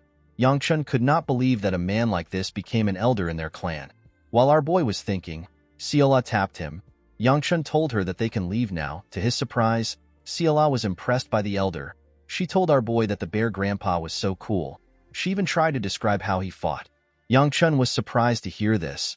Our girl's expression were so honest. Yangchun wondered about how such a nice kid saved the world. The second elder was happy to hear Seola praising him. He told her that she has a better eye than the gloomy kid next to her. The man decided to give Seola a present. He put his hand into his clothes and brought out a red cookie. Seola was shocked to see the cookie. She told the old man that she has always liked him from the start. The second elder asked Yangchun if he is disappointed because only Seola received a gift. He told our boy that he has something to give him. Yangchun told the elder that he does not like sweets. To his surprise, the Grandmaster revealed to him that he is going to participate in an exhibition match after the Unified Dragon Assembly. The scene shifts and we are taken back to the present. Yanseo asked her brother if he is not using a sword. Yangchun was surprised to hear this. He wondered if he used a sword in the past. The Gu Flame Wheel art can be utilized with a variety of weapons, and it is known to be especially effective with the sword or the fist. Eventually, Yangchun realized that using his fist worked best for him. He decided to quit the sword. Our boy wondered if it looks weird for him to suddenly stop using a sword. Yanseo told her brother that she does not really care if he uses a sword. Our boy was happy to hear this. He was happy to see that his sister would overlook this thanks to her nasty personality. With a smile on her face, Yanseo told our boy that she is happy and grateful to have this opportunity. Yangchun was surprised to hear his sister call the situation an opportunity. With a creepy smile on her face, Yanseo told our boy that she finally has a legitimate reason to beat him up in front of everyone. Yangchun became nervous when he heard this. Our boy remembered how he argued with the second elder. He asked the man to tell him why he has to fight with his sister. With a weird look on his face, the Grandmaster revealed to our boy that he does not want people to go home thinking that the Gu clan is boring. Yangchun could easily see through the old man's intentions. He knew that the second elder simply thought that the situation would be funny. Our boy did not care. He decided to surrender while he is fighting. Almost like he knew what Yangchun was thinking, with a smile on his face, the second elder pointed at Wu Jin and informed our boy that the same thing will happen to him if he surrenders. Yangchun could not understand why the elder was causing him so much trouble. He asked the man if he really wants to see him get beaten up badly in front of many people. The Grandmaster asked our boy if he is really planning to lose. While staring at his sister, Yangchun reminded himself that he cannot waste his regression. He did not see a reason to waste his energy on a fight that never happened in his past life. While he was thinking, Yanseo called out to him. She referred to him as the boy who will become the next clan head simply because he is a man. She took a stance and told her brother that she despises him to death. Immediately she said this, the announcer asked her to begin. Yanseo rushed to attack her brother. Our boy managed to dodge her attack. The girl swung her sword at his neck. Yangchun managed to dodge it by going low. He quickly moved back. Yanseo moved close to him and attacked his head. Our boy easily dodged this attack too. His sister was surprised to see this. She did not know how a 2-star was dodging the attacks of a 3-star. Yangchun could easily see through his sister's thoughts. Our boy was able to dodge her attacks by moving half a beat earlier than her. Even though he was doing this, Yangchun was still short of breath. He realized that he really lacks training. He quickly put a gap between himself and his sister. He wondered about how he wanted to end the fight. He wondered if he should let himself get hit. Yangchun was not sure if he will make it out in one piece when he receives his sister's strike. While he was thinking, his sister told him that he is still used to dodging. Immediately she said this. Yanseo appeared next to our boy. She grabbed his clothes and took out her sword. She tried to hit him with her wooden sword. Fortunately, Yangchun managed to take off the clothes. Yanseo's sword tore through our boy's clothes. Yangchun informed his sister that it is easier to dodge when she swings with such obvious intent. He asked his sister to stop acting like this. Our boy wondered about the amount of murderous intent his sister must have for her to tear through his clothes. Yanseo revealed to her brother that she forced herself to accept that she could never be the clan head even though she worked herself to death.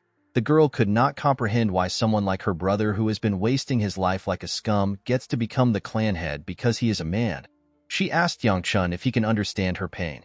The moment she said this, Yanseo covered her sword with her energy. Our boy was shocked to see this. He was certain that this technique is far beyond 3-star. While her sword was spinning at a crazy speed, Yanxiu began to attack her brother more aggressively. Yangchun barely managed to dodge the attacks. The girl clenched her fist out of anger.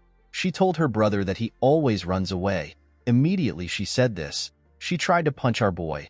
Yangchun also dodged this attack. Yanxiu quickly turned around and kicked her brother. She told him that he is talentless and he does not work hard. Our boy blocked her kicks with his hand. The girl stepped back when she saw this, with a look of anger on her face. Yanxiu asked her brother to simply disappear if he is going to live a worthless life. The moment she said this, she rushed to attack him. When his sister got close to him, Yangchun could see the tears in her eyes. Before her sword could reach our boy, Yanxiu asked her brother to disappear just like his mother. Immediately she said this, our boy grabbed her hand. Yanxiu was shocked to see this. Her energy left the sword. With a horrifying look on his face, Yangchun asked his sister to repeat what she said. Yanxiu has always known her sister as the coolest person. At only 15, she received the title of Sword Phoenix. At age 20, she graduated at the top of her class at the Divine Dragon Academy, and she was appointed as the 5th sword unit leader of the Gu clan. Everyone in the clan acknowledged her. Unfortunately, she wasn't able to become the clan head of the Gu clan. Instead, the one who will become the clan head is the concubine's child Gu Yangchun. Yanxiu did not hate her brother for this. Although they were half-siblings, Yangchun's mother was kind to her. The girl liked the woman, so she was fine with our boy's existence. One day, the woman suddenly disappeared. Their father ordered everyone to not look for her. Due to this, no one made an effort to search for her. It was at this time that Yangchun's attitude changed. He spoke and acted rudely to everyone. Rumors that he touched his maid surfaced. However, there was still no change to him being the clan head. This is because the clan head always has to be a man. Yanxiu and her outstanding sister were ignored. The girl resented her brother who was so privileged, and yet he did not know what he had. Yanxiu did not simply resent her brother, she loathed him. The scene shifts and we are taken back to the present. We see our boy asking his sister to repeat herself. The moment she saw the look on Yangchun's face, Yanxiu knew that she was in danger. She quickly jumped back before her leg could land on the ground. Our boy appeared behind her. When Yanxiu turned around, she saw our boy's fist coming close to her. The scene shifts and we are taken back some minutes earlier. At the top of the arena, we see Aoi and her bodyguard sitting next to each other. The girl told her bodyguard that Yanxiu is actually the same age as her. She never expected Yanxiu to be so talented. She told her bodyguard that she cannot continue to say that she is from the Peng family. Yobi assured her mistress that she is doing fine. Aoi informed Yobi that our boy and his sister are saying something but she cannot hear them. She asked her bodyguard if she can hear them. Yobi told her mistress that she won't be able to hear them. Aoi asked the woman to tell her the reason. Before she could answer, Wu Jian placed his hand on his sister's head and explained to her that the second elder has covered the stage with his internal energy. He told her that it is impossible to hear Yangchun and his sister. While looking at her brother's swollen face, Aoi asked him to not tell people that he is from their clan with his face. Wu Jin asked her if she is embarrassed of him. The girl believed that this was a stupid question. She asked her brother to stay at the assembly until his swelling goes down. Yobi handed the man an ice pouch. Wu Jin asked his sister if the person fighting is the Sword Phoenix sibling. Aoi informed her brother that Yanxiu is already at 3-star and her swordsmanship is very smooth. While eating ice, Wu Jin told his little sister that he is asking if the person who is dodging is the younger sibling of the Sword Phoenix. Yobi revealed to her young master that both Yangchun and Yanxiu are siblings of the Sword Phoenix. Wu Jin smiled when he heard this. He could not believe that the Gu clan had another genius other than the Sword Phoenix. While he was watching the fight, Aoi stared at her brother. She remembered what he told her about having fun before becoming the clan head. The girl realized that her brother will not be able to have this look in his eyes after he becomes clan head. While she was staring at him, Wu Jin said that the fight is over. At the stage, we see our boy trying to punch his sister. Yanxiu was certain that she would get an opportunity if she dodges this attack. Fortunately for her, she managed to dodge the attack. The girl covered her sword with her energy and aimed her sword at Yangchun's head. Before the sword could touch him, Yangchun told his sister that he understands her. He understood why his sister would hate him for the way he has lived his life. Our boy raised his hand and asked Yanxiu to also understand what he is about to do. Immediately he said this. Yangchun used his hand to hit her sword away. Yanxiu was shocked to see this.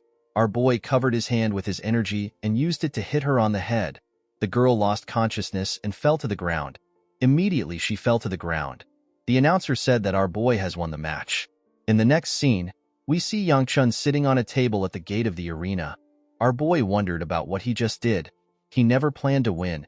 He did not expect the energy of a two-star to make his sister lose consciousness. Yangchun hoped that nothing happened to his sister. Our boy became sad when he remembered how his sister asked him to disappear. While he was thinking, Mu Yun and Seola came to meet him. The bodyguard asked his master if he is hurt. Our boy told him that he is. He asked Mu Yun about the situation inside the arena. Mu Yun revealed to his master that the entire atmosphere is abuzz because of him. He explained to Yangchun that no one expected him to win. Our boy was not surprised to hear this. He knew that people would be shocked when the scoundrel defeated an upcoming prospect. Mu Yun revealed to his master that the atmosphere became a bit calm because the second elder immediately began to conclude things at the assembly.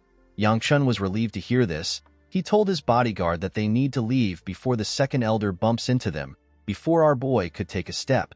Sola informed him that he is bleeding. Yangchun explained to our girl that it is proof that he cannot yet handle his internal energy properly. Seola grabbed his hand and slowly wrapped a bandage around it. While blushing, Yangchun told our girl that it is not a big deal. To our boy's surprise, Seola struggled to wrap his hand with the bandage. With tears in her eyes, Seola asked Yangchun to forgive her. She told him that she cannot do it properly. She begged our boy to not get hurt again. While Yangchun was staring at her, Woojin came close to him. With a smile on his face, the man told our boy that he also doesn't want him to get hurt. Yangchun called him a bastard and asked him to read the room. Woojin was surprised to hear this. He wanted to question our boy, but he did not give him the chance to. Yangchun greeted the man. The moment Woojin greeted our boy, Aoi asked her brother to leave with her. The girl hid behind her bodyguard. She seemed to be embarrassed. With a smile on his face, Woojin asked his sister if she feels awkward because she was once engaged to Yangchun. He told Aoi that this is the best time to reconcile with our boy. Yangchun also felt awkward. He asked Woojin to tell him why he came to see him. The man asked our boy to call him Brother Peng from now on. Yangchun explained to the man that he will not get anything from being close to someone like him. Woojin laughed when he heard this. He revealed to our boy that he thought the Gu clan only had the Sword Phoenix whose name is Gu Wibi. He told Yangchun that he never expected their clan to have a hidden talent like him. Due to the fact that Woojin mentioned his sister's name, our boy asked Woojin if he knows her. With a smile on his face, Woojin told Yangchun that he is close to his sister. However, he is not certain about what his sister thinks of them. Our boy immediately realized that the man is not close to Wibi. After introducing himself, Woojin decided to leave. As the man and the bodyguard walked forward, Yangchun noticed that Aoi was in front of him. He asked the girl if she also has something to say. With a nervous look on her face, Aoi reminded our boy about the day their engagement was broken off. Before she could say more, Yangchun said sorry to her. Aoi was surprised to hear this. Our boy apologized to her for calling her names and speaking rudely. He explained to the girl that although he is still immature, he was more immature at that time. Yangchun told Aoi that she does not need to apologize since he deserved what he got. The girl smiled brightly when she heard this. She turned around and asked our boy to not lose what her brother gave him. Yangchun was surprised to hear this. When he looked at his hand, he saw the Peng clan's plaque in his hand. Our boy wondered about what he was holding. While watching Aoi and her brother walk away, Yangchun realized that there are still so many things that he needs to fix. In the next scene, we see Yangchun returning home in his carriage. Seola had already fallen asleep, and she was resting on Manhwa. The woman was uncomfortable, but she did not want to disturb our girl. While looking at the sky, Yangchun thinks about the fact that he had a spar with his sister. Our boy was certain that this never happened in his past life. It would have been impossible for him to win Yanseo. Yangchun thinks about the fact that Seola is his servant. He realized that too many things are starting to diverge from the past that he knew. He wondered if the small act of kindness that he showed our girl changed something. Our boy realized that he needs to carry out his plans faster when he returns home. While thinking, Yangchun sensed something. He quickly asked Mu Yun to check the demon sensing charm. The man was surprised to hear this. He put his hand into his clothes and brought out the charm. With a smile on his face, Mu Yun raised the charm. He told his master that there are no changes to the charm. He explained to him that the charm should automatically glow if a demon realm gate opens nearby. He assured Yangchun that nothing is wrong. The moment he said this, he noticed that the charm was glowing. He quickly raised the charm and ordered everyone to stop. As the charm slowly burned away, Mu Yun explained to everyone that a gate of the demon realm is nearby. He asked them to assume their combat positions. He reminded everyone that the safety of their master is the most important thing. Immediately he said this, Mu Yun saw Yang Chun next to his horse. He came down and told his master that it is dangerous here. He asked him to step into his carriage.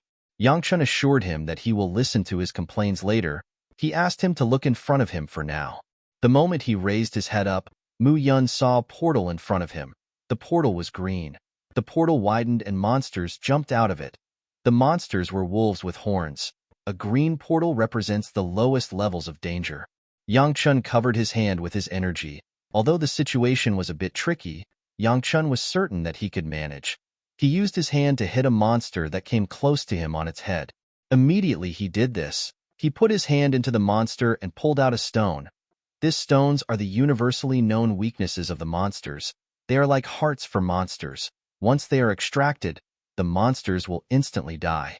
While Yang Chun was staring at a demonic stone, another monster tried to attack him from behind. Our boy bent his head and gave the monster a heavy blow while he was under it. He took out its demonic stone. Immediately he did this, he began to breathe heavily. His internal energy had already dissipated. Our boy knew that it will be quite difficult for him to continue using the Gu Flame Wheel arts. Unfortunately for him, he did not have a lot of choices. Yang Chun needed to use the Gu Flame Wheel arts if he wanted to survive. While he was struggling to get up, the monsters rushed to attack him. Before our boy could do anything, Mu Yun appeared in front of him. The bodyguard used his sword to tear the monsters in front of him apart. Yang Chun was surprised to see how skilled his bodyguard was. He did not remember Mu Yun as a strong martial artist. Mu Yun turned around and asked his master if he is all right. Yang Chun was startled when he heard the question. He thanked his bodyguard for saving him. Our boy looked around. He asked Mu Yun if he is already done. The man told his master that there were not a lot of monsters to begin with. He reminded Yang Chun that the monsters were of the lowest class. Mu Yun asked his master to tell him why he fought. He told him that things would have been bad if he got injured. Our boy asked his guard to not worry about it. The moment he said this, Yang Chun's hand began to glow. Our boy was shocked to see this. While Mu Yun was looking around, he fell to his knees and used his body to cover his hand. He screamed out in pain. Mu Yun and the other warriors were shocked to see this. They quickly moved close to our boy. While he was on his knees, Yang Chun began to curse. He did not understand why he was getting this nasty feeling right now. Our boy was certain that this is the heavenly demon's art that absorbs demonic energy. The technique is known as the demon well absorption arts. Yang Chun could not believe that he was absorbing the energy of the demonic stone in his hand.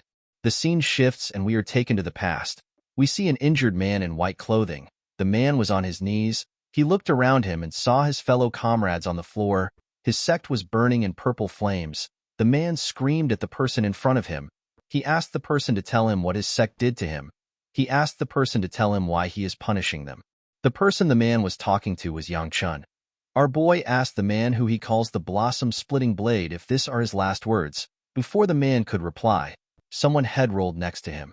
The blossom-splitting blade was shocked to see who it was. He called out to his sect leader. While he was screaming, a huge shadow covered him. When he looked up, he saw a portal in the sky. A huge dragon came out of this portal. There was someone standing on this dragon. The person said that the blossom wasn't bad. Yang Chun went on his knees and bowed his head when he saw this person. The woman jumped down from the dragon's head. She told our boy that it was nowhere near enough to satisfy her. She said that she was only able to get some shallow joy from it. With a smile on her face, the woman asked Yang Chun to raise his head. The scene shifts and we are taken back to the present. Our boy noticed something strange about the energy he was absorbing. He realized that the Gu Flame Wheel art is consuming the demonic energy. Yang Chun could not comprehend what was happening. He was certain that this never happened in his past life. While he was thinking, Siola and Mu Yun moved close to him. They both called out to him at the same time. Our boy raised his head up. Mu Yun asked him if he is all right. Yang Chun assured him that he is fine. He told him that he was more hurt from sparring than he expected. The bodyguard told his master that he will search for a doctor nearby. Yang Chun assured him that he is fine. He told him that he no longer needs to worry. Our boy believed that it will be best for him to hide the truth. He knew that it will not be good if people found out that he absorbed demonic energy. Siola grabbed her master's face. With a worried look on her face, She told Yangchun that his face looks bad. She asked him if he is in a lot of pain. Our boy assured her that he is fine. Our girl asked him if he is certain. She told him that his face looks bad. Yangchun was annoyed to hear this. He asked her to stop talking. Manhwa grabbed Seola's head. She told her that she is supposed to help their master instead of annoying him. Muyun explained to his master that they can visit a nearby apothecary if he is not feeling well. Our boy told him that he will be fine after a good night's sleep. He asked Muyun to get ready to continue the journey. Muyun accepted his master's order. He asked the other warriors to take care of things and take the useful carcass. While he was talking, Yangchun looked at his body. He noticed that he could no longer feel the demonic energy in his body.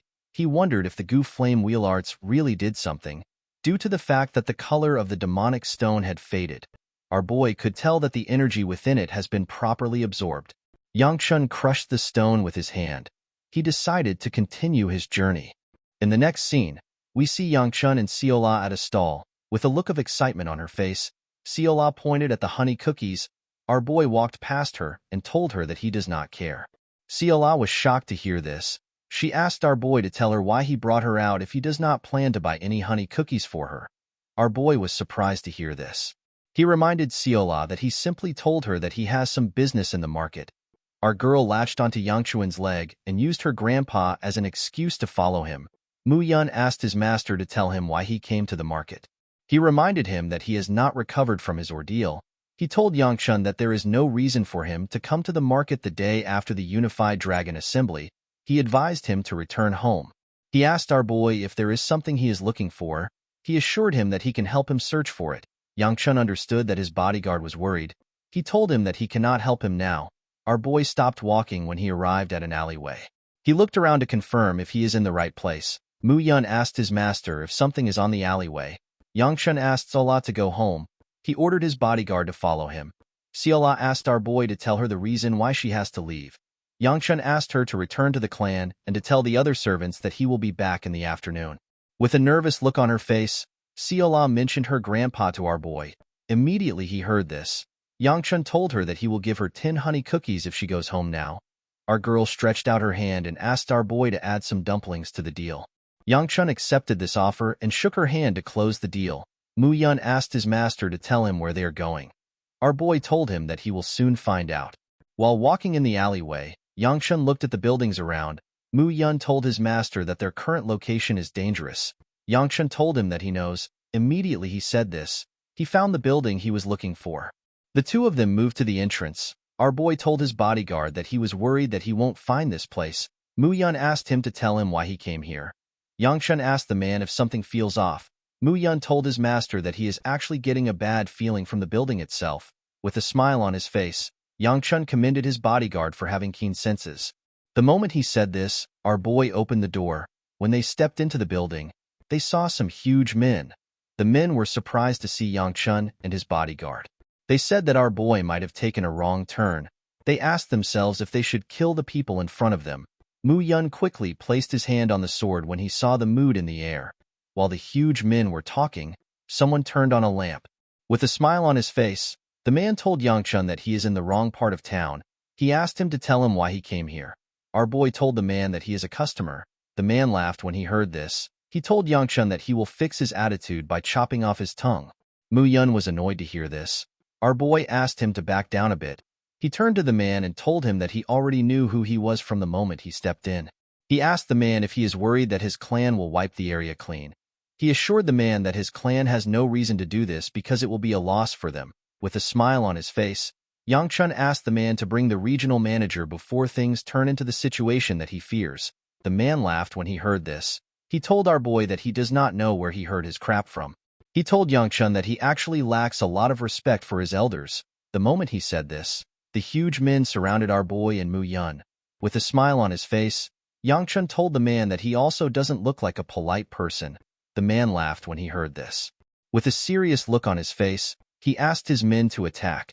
The men immediately charged at our boy. Before they could even touch Yangchun, Muyun took out his sword. He asked the men to not lay a finger on his master. He used his sword to knock the men out. The leader and the other men were shocked to see this. The man realized that he messed up. He remembered that Yangchun is the heir of his clan. He realized that he should have expected our boy to have a skilled guard with him. The man did not know what to do. He knew that he could not bring Yang-chun to his regional manager. While he was thinking, someone comes out of the back room.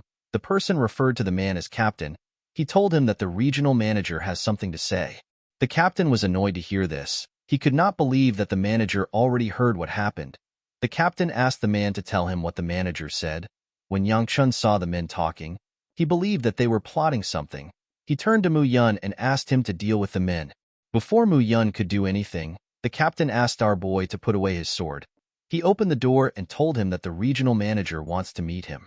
Yang-chun told the men that they should have done this earlier. He ordered Mu Yun to put away his sword. He asked him to follow him. Mu Yun quickly moved close to his master. He told him that he doesn't understand what is happening. Our boy assured him that it is not a big deal. He revealed to him that he wanted to go to the beggars' sect, but there were a few problems. The beggars' sect were able to secure a spot amongst the 10 largest sects with the information they possessed. However, since they are still a part of the orthodox sects, they do not take jobs that would cause trouble. Due to the fact that the request Yang-chun wants to make is a bit problematic, he needed to go somewhere else.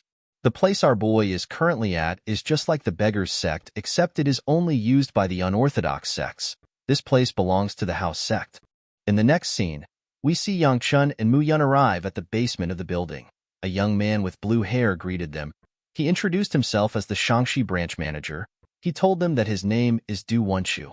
Wenshu told our boy that they weren't expecting him to visit. He apologized for their aggressive greeting. Yang-chun told him that he does not need to apologize. He asked Wenshu if he will accept the commission. Wenshu told our boy that he is curious about something.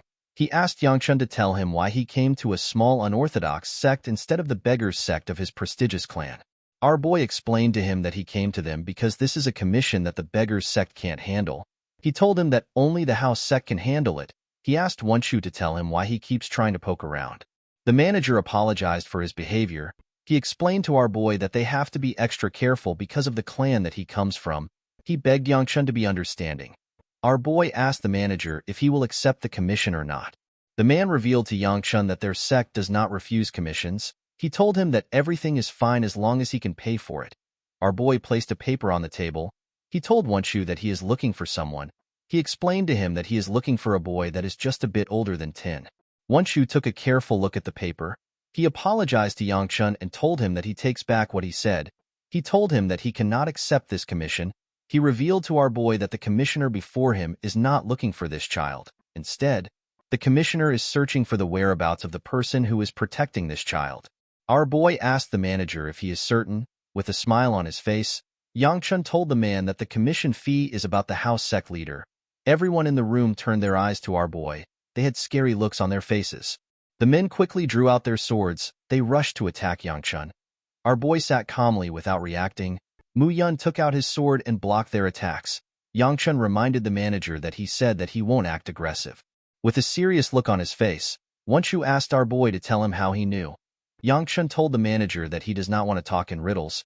He told him that the important thing is that they both have information that they need. Wenshu asked him if he can verify his information. Yang-chun pointed at his paper and told him that he can verify the information himself. He explained to him that it will be smart for him to carefully consider things since he is in a desperate situation. He told Wenshu that he can forget about it if he does not need the information.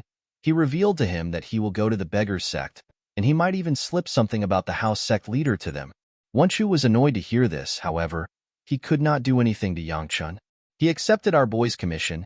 Yang-chun asked him to tell him the time it will take them. Wenshu told our boy that it will take 3 months. After hearing this, Yang-chun stood up. He moved to the exit and told the manager that they will exchange information once he finds the boy. The moment he said this, our boy noticed something. He noticed that the manager was actually quite worried about the sect leader. He told him that he should check the Sharp Mountain range. He said that this is his advance. Wenshu was surprised to hear this. After our boy said this, he left. A while later, the captain asked the branch leader if he trusts Yang-chun's words, due to the fact that our boy knew the top secret information that the sect leader is missing. The manager told the captain that he has no choice but to believe our boy. Wenshu did not understand what Yang-chun was thinking. He was certain that our boy asked Mu Yun to follow him because he knew that they would come out aggressively. The manager believed that it is impossible for only Yang-chun to know this information. He was certain that the Gu clan head is also involved. While thinking, the manager began to peel off his skin. The captain asked him if it is okay for him to take off the skin. Wonshu told the man that it feels stuffy. He reminded him that no one is watching. After taking off the skin, he took off some clothes tied to his chest. Wonshu turns out to be a woman. The captain turned his head while Wonshu was removing the clothes. The house sect typically doesn't respect or follow the sect leader. This is why the sect leader went into hiding in order to avoid those who were after him. Wonshu felt bad for the sect leader. She wondered about what had happened to her father. After Yangchun stepped out of the building, he let out a sigh. He was relieved to see that he got what he wanted. He was already planning to fight Wonshu if the situation went out of control. He was happy to see that the little information he knew helped him. In his past life, Yangchun found out that the house sect leader was captured by the Dark Knight Palace for more than 5 years. Due to this, the house sect and the Dark Knight Palace went into battle. The Murim Alliance made a surprise attack which caused the Dark Knight Palace to collapse and the battle to come to an end. However, during the battle, the house sect leader dies. This resulted in the extinction of the house sect. Unfortunately, our boy does not know the exact location of the Dark Knight Palace. Yangchun knew that the only reason his information worked is because he had a meeting with the manager. Although he found this annoying, our boy had no choice but to meet the house sect in order to find someone. He wanted to find the boy who reached the position of top management for the demonic cult at a young age. He is a tactician known as the brain of the demonic cult. His name is Heavenly Fong Zhuge Hyuk. Yangchun plans to find and kill this boy. Even Seola struggled because of his tactics. Our boy was certain that Hyuk will help in the advancement of the demonic cult if he does not deal with him now. While he was thinking, Mu Yun told him that he does not know who he is looking for. He explained to him that he will hear from the house sect in summer since it will take them 3 months. He told his master that the people of the house sect are not as informed as the rumors say they are. Our boy realized that he was actually going to get the information he wanted in summer. The moment he thought of this, he realized something. He could not believe that he never thought of this. He remembered that it was around this time that the Jinchuan Yun clan's secret chamber, which is operated by the First Merchant Association, is discovered. The countless treasures within this chamber do not really matter. The important things are the priceless spiritual pills. Yangchun remembered someone who rose to a high stage through the power of spiritual pills. The person would later become a demonic human and will become a huge source of strength for the heavenly demon. Although Hyuk was a big issue, the secret chamber was also important. Yangchun wondered about how he was going to get to the secret chamber because it was in Sichuan. After thinking for a while, our boy decided to give up on the chamber. He could not think of a way for him to go to Sichuan, and he did not know how he would find the chamber that is well hidden. Fortunately for Yangchun, a method to get what he want came rolling to his doorstep. The scene shifts and we see Seola talking to someone. The person asked her to tell him what she thinks of him.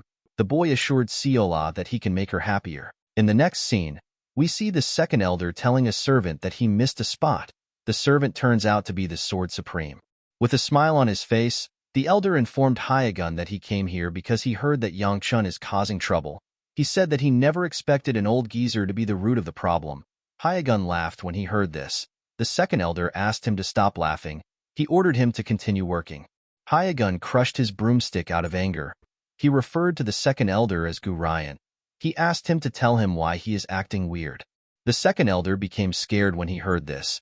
He explained to the Sword Supreme that he was simply assisting him in his disguise as a servant. Hyagun asked Ryan to help him sweep the floor if he wants to assist.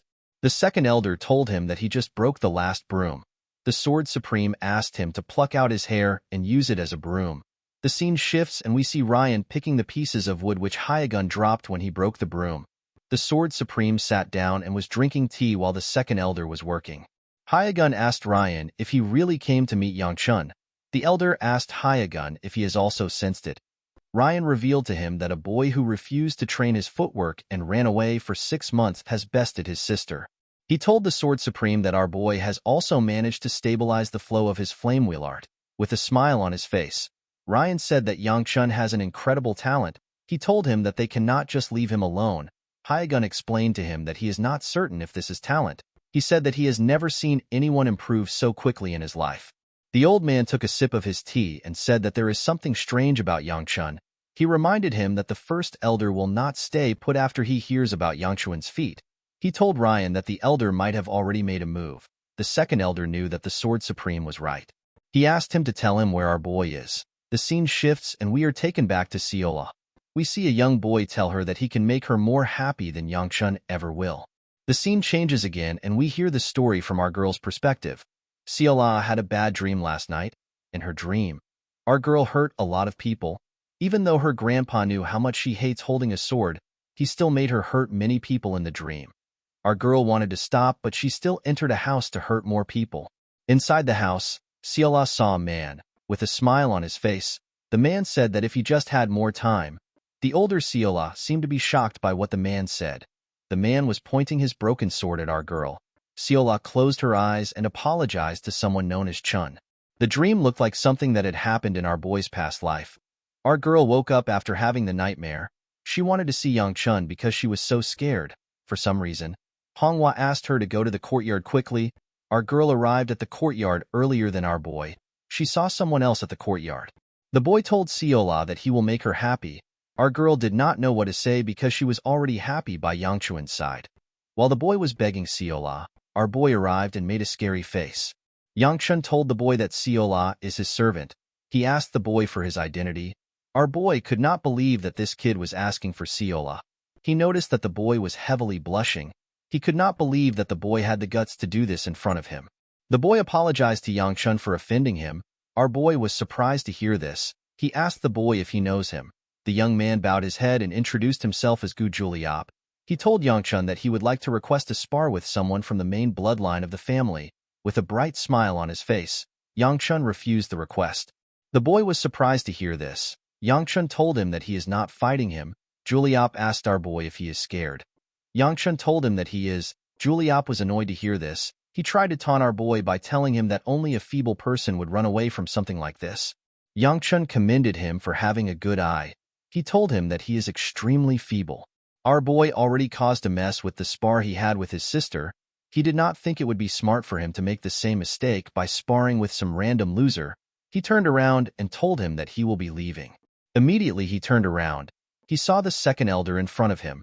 With a smile on his face, the old man told Yangchun that he is not leaving. He explained to him that Juliap came from a long distance for this duel.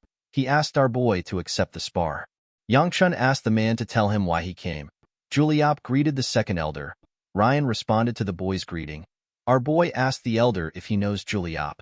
Ryan could not believe that Yangchun had forgotten who the boy was. He revealed to him that Juliap is the first elder's grandson. Upon hearing this, our boy noticed that Juliap had the same face as the first elder. The second elder grabbed Yangchuan's head and asked Juliap if he wants to spar with him.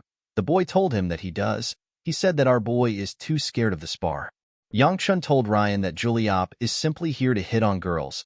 The second elder asked the boy if he received the order from the first elder. Yangchun finally understood what was happening. He assumed that Juliap wanted to spar because he had martial arts-related reasons. Our boy realized that it was simply politics.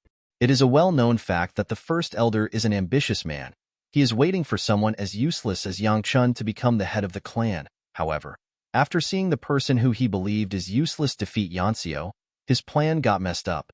Our boy realized that the first elder is probably trying to use his grandson to stomp on him again. Yangchun told the second elder that he still has no interest in fighting the boy. Ryan told our boy that Juliap came from a far place. He asked him to have one match with him. Yangchun explained to Ryan that there is no point to the match. He told him that he will lose. With a smile on his face, Ryan told him that he has a hunch that he won't lose. Yangchun grabbed Seola. He told the elder that he can tell that Juliap is stronger than his sister just by taking a single look at him. He said that he does not want to fight a losing battle or get involved in politics. Before our boy could leave, Juliap grabbed our girl's hand and asked her to wait. The boy told her that Yangchun does not deserve her. He asked her to follow him instead of a cowardly freak. Our boy turned around when he heard this. With a horrifying look on his face, Yangchun asked Juliap to remove his hand and follow him. He told him that he will accept his request. The scene shifts and we see Yangchun and Juliap on a stage. Our boy began to regret his irrational decision. The second elder asked our boy to stop worrying.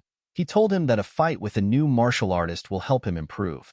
Yangchun told Ryan that he needs to do him a favor whether he wins or loses because he wanted things to turn out this way.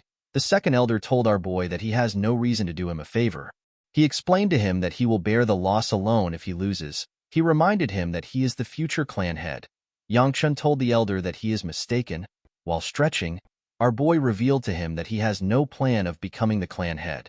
Ryan was shocked to hear this. He asked our boy to tell him who will become the clan head other than him. Yangchun had already gave up all hopes of becoming the clan head in his past life. However, most people still think that he wants to be the head.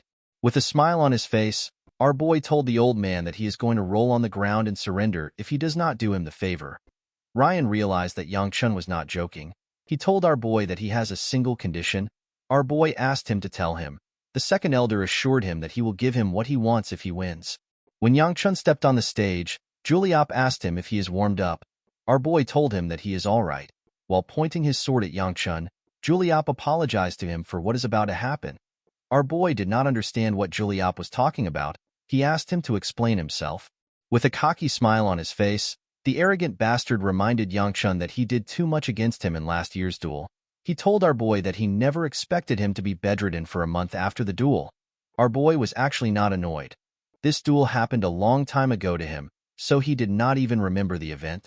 Juliop told him that he believed he was weak back then. He told our boy that it was probably a coincidence that he won Yanxio. Unfortunately, the first elder does not think so. Juliop explained to Yangchun that he does not like harassing the weak. He covered his sword with his energy and told our boy that he will really hate it if a weak man becomes the clan head. Yangchun did not respond to the boy. Juliop called out to the second elder and told him that he also has something he wants for winning the duel. The second elder believed that this was fair. He asked the young man to tell him what he wants. Juliop told the second elder that he wants Yol.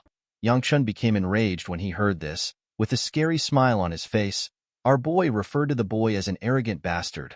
Ryan laughed when he heard this. He accepted Juliop's request. He asked the boys to start the duel. Yangchun released his energy when he heard this. Juliop noticed something when he saw our boy's energy. Yangchun asked the boy to start. Juliop told him that the polite thing to do is to allow the weaker opponent attack first.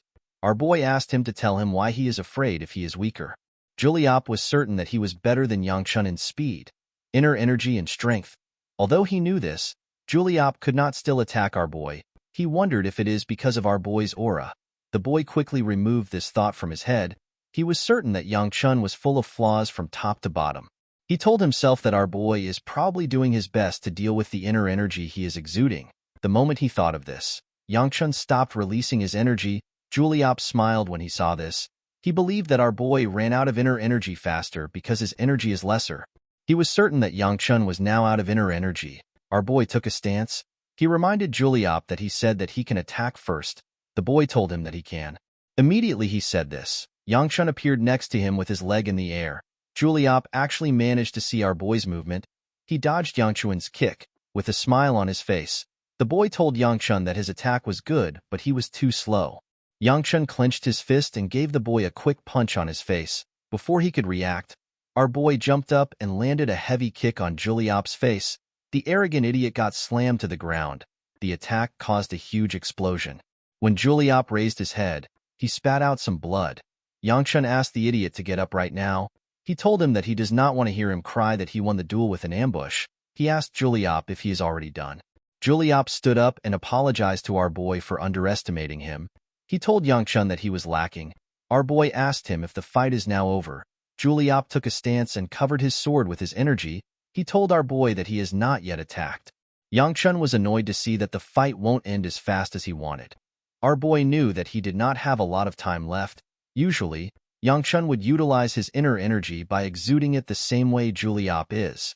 However, in order to fight someone stronger, our boy needs to embody the inner energy within himself to reinforce his body. Unfortunately for him, his body cannot handle this level of inner energy yet.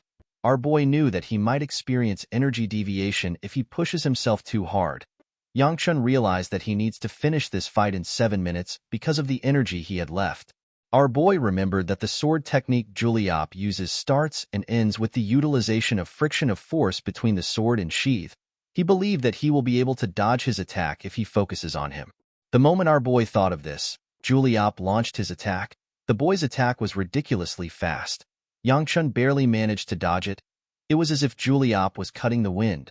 The boy quickly turned around. He began to attack Yangchun more aggressively. Our boy could not do anything but focus on dodging. Yangchun noticed that the moves in Juliop's technique are well connected and natural. He could tell that Juliop trained quite hard to get to this stage. Our boy went down to dodge his attack. He turned his back to Juliop. Because of how well trained he is, our boy realized that Juliop won't be able to do anything once he cuts his technique off. Yangchun gathered his energy in his chest as he did this. Juliop prepared to land the final attack. Before his attack could land on our boy, he released his energy from his back. Juliop had to use his hand to block his face. He could not believe that Yangchun managed to exude this kind of energy. The split moment when he exuded all of his heat energy was enough for our boy to end the fight.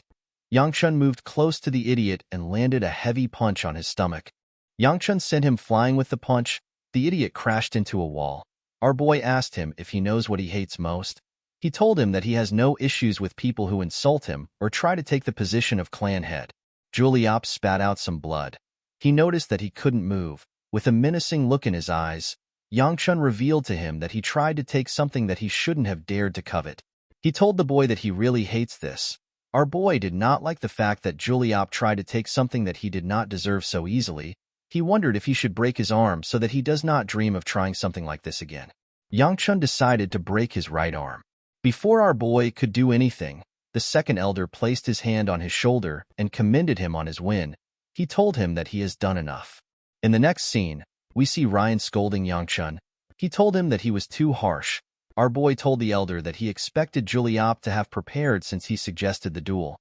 He reminded him that the idiot got up on his own and went home by himself. He assured the elder that Juliop is fine. Ryan asked Yangchun if he is not worried about what the first elder will do. Our boy told him that he does not care. He reminded him that he is not going to become the clan head. The second elder ordered Yangchun to stop spouting nonsense. He told him that nobody can become the clan head other than a direct bloodline. Our boy told the man that Seola can do it. The girl asked him if she will get any food. Yangchun told her that she will be able to get as much as she wants. Our girl said that her dream is to now become captain of the clan. The second elder told our boy that this is not something to joke about. Yangchun told him that Seola can probably do it. The moment he said this, he realized something. He wondered about when Seola was going to learn how to wield a sword, due to the fact that she was called the direct disciple of the Sword Supreme. Our boy was certain that she was taught by him. However, Yangchun has never seen Seola hold a sword. She has only been learning chores. Our boy was certain that Seola was not always this stupid. He wondered about what our girl was like when he met her during winter. While thinking, Yangchun noticed that he had forgotten. He found this to be weird. This was not something that he should have forgotten easily. Upon seeing that her master was thinking, Seola asked him if he is all right. She believed that our boy hurt his head in the duel. She asked him to make her captain before he goes to heaven. Ryan stood up and told our boy that he will talk to him later. He asked him to rest. Yangchun asked him to tell him where he is going. The second elder realized that our boy had caught on. With a smile on his face, our boy reminded the man that he needs to keep his promise. The elder was annoyed to see that Yangchun remembered. He asked him to tell him what he wants. He asked him if he wants money or food. Yangchun laughed when he heard this. He told the old man that he does not need something so trivial. He told the elder that he needs someone as powerful as him to help him with a difficult situation. Ryan asked him to tell him what he wants. Our boy pointed outside and asked the elder to send him to Sichuan. The man was surprised to hear this. Yangchun told him that he should be able to do this as an elder. Ryan did not understand what our boy was saying. He asked him to tell him why he does not simply go if he wants to. Yangchun was surprised to hear this. Ryan was worried about the favor our boy wanted to ask him. He never expected him to ask for something so simple. Our boy reminded the elder that he is talking about Sichuan and not a marketplace. He reminded him that the only son of the clan cannot just move around as he wishes. He explained to Ryan that he needs to have an important reason to go somewhere so far. Ryan revealed to Yangchun that he can simply attend the Tang Weapon Exhibition. Our boy was shocked to hear this. The Tang Weapon Exhibition is an event that is held every year. The Tang clan invites other households to exhibit weapons made by artisans. The elder told Yangchun that he does not need to attend the event, but he could use it as an excuse to go to Sichuan. Ryan could not believe that Yangchun actually fought in a duel for this request. Our boy quickly changed his words. He told the elder that he was joking. He asked the elder to give him money. The man told Yangchun that he must really want to go to Sichuan. He said that he did not realize this. He told our boy that it is scary to grow old. Our boy begged the man to give him a spiritual pill if he cannot give him money. Ryan stood up and told our boy that he will send him to Sichuan as early as he can. He assured him that he will show him the power of an elder. Yangchun told the man that he has changed his mind. He begged him to give him something else. While screaming at the top of his voice, Ryan told our boy that he will send him to Sichuan right now. Yangchun was surprised to hear this. He told Ryan that it is impossible to do this. He reminded him that they need to first report about it, and he needs to also get ready. Immediately our boy said this. He found himself near some workers. They said that they received an urgent order from the second elder. They were told to send Yangchun to Sichuan right now. The Sword Supreme asked Siola to stay and work with him. Our boy could not comprehend what was happening. While he was looking around, he found himself in the carriage. He did not know when the carriage started moving. Yangchun never expected everything to happen so quickly. With a smile on his face, Ryan waved to our boy's carriage. He asked him to have fun. Hyegun turned around and told Ryan that they need to get to work. The elder asked the old man if he is talking to him. The Sword Supreme asked the second elder if he will let an old man like him do all the work. While sweeping, the elder told Hyegun that he is bored. He asked him to listen to his worries.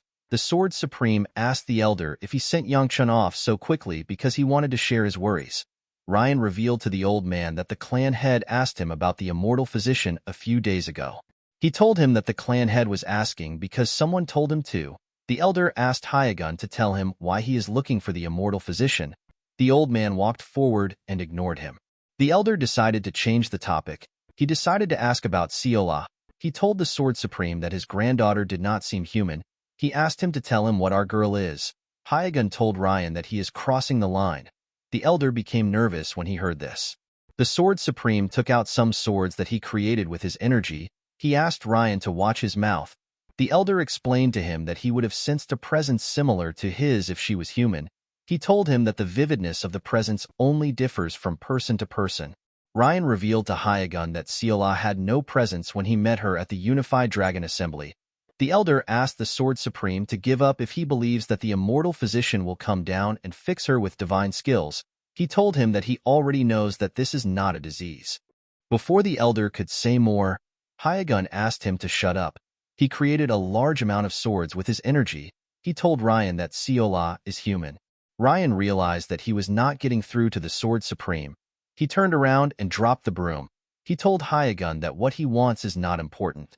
As his sword slowly faded away, the Sword Supreme told himself that it does not matter if our girl is not human. He said that he will help her make up what she lacks in humanity.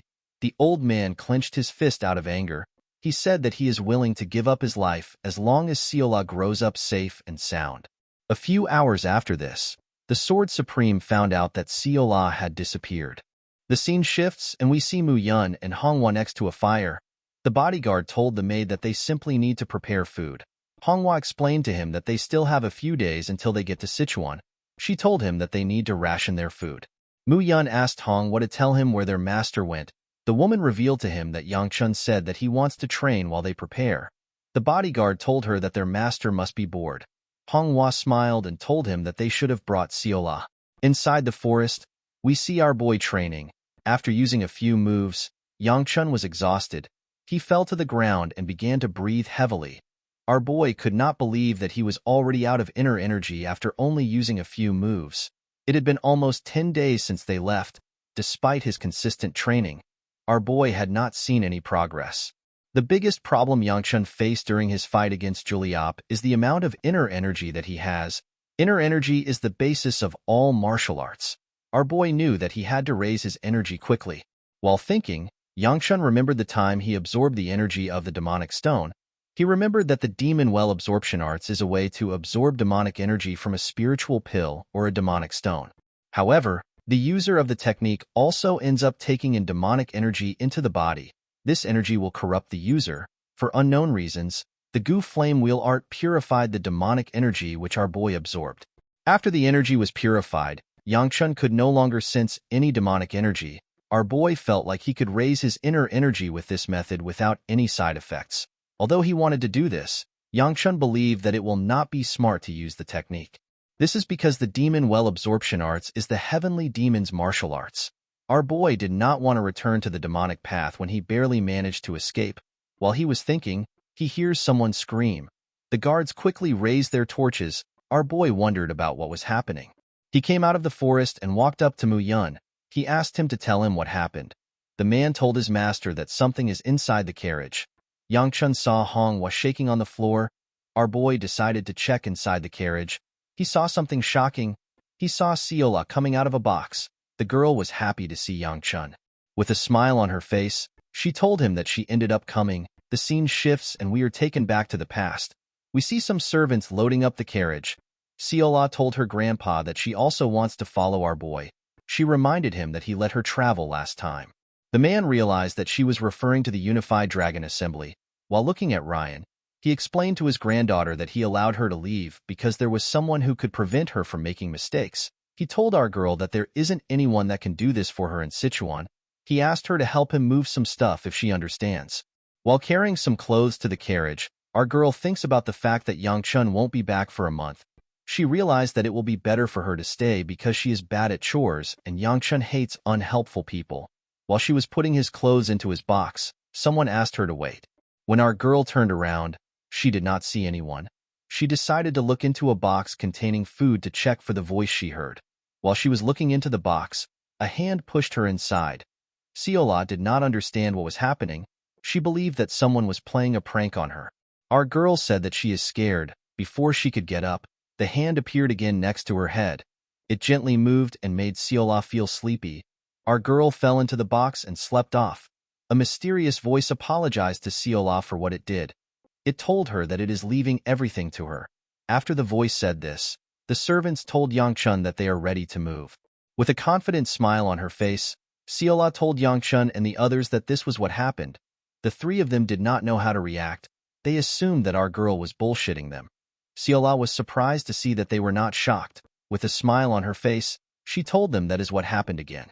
They assured her that they heard her the first time. They could not believe that she was saying she was possessed by a ghost. Our boy believed that Seola should have just left when she heard the voice. While they were traveling, Seola saw an owl. She told Yangchun that she has tasted an owl before. She told him that they are really chewy. On the same road, our girl saw a squirrel. Yangchun asked her if she has also eaten a squirrel. She told him that she has. Our boy told her that she won't get any cookies for eating a squirrel. Originally, Yangchun would have had a bodyguard take Seola home, but she has already come too far. Also, he does not have enough food to give her and the bodyguard. Our boy decided that it is best Seola travels with them. Seola picked up a worm. She asked Yangchun to trade the cookie for the worm. Our boy threw the cookie away when he heard this. Seola screamed when she saw this. Yangchun realized that he should have just sent her back home. While he was looking at the sky, our boy sensed the energy of 4 monsters coming towards them. He called out to Mu Yun. The bodyguard took out the charm and told his master that he already knows. He ordered everyone to stop. Yangchun grabbed Seola. He told himself that everything was too peaceful as he got ready to fight. Our boy noticed that there were now 3 monsters coming towards them. Immediately he noticed this. Another monster was killed.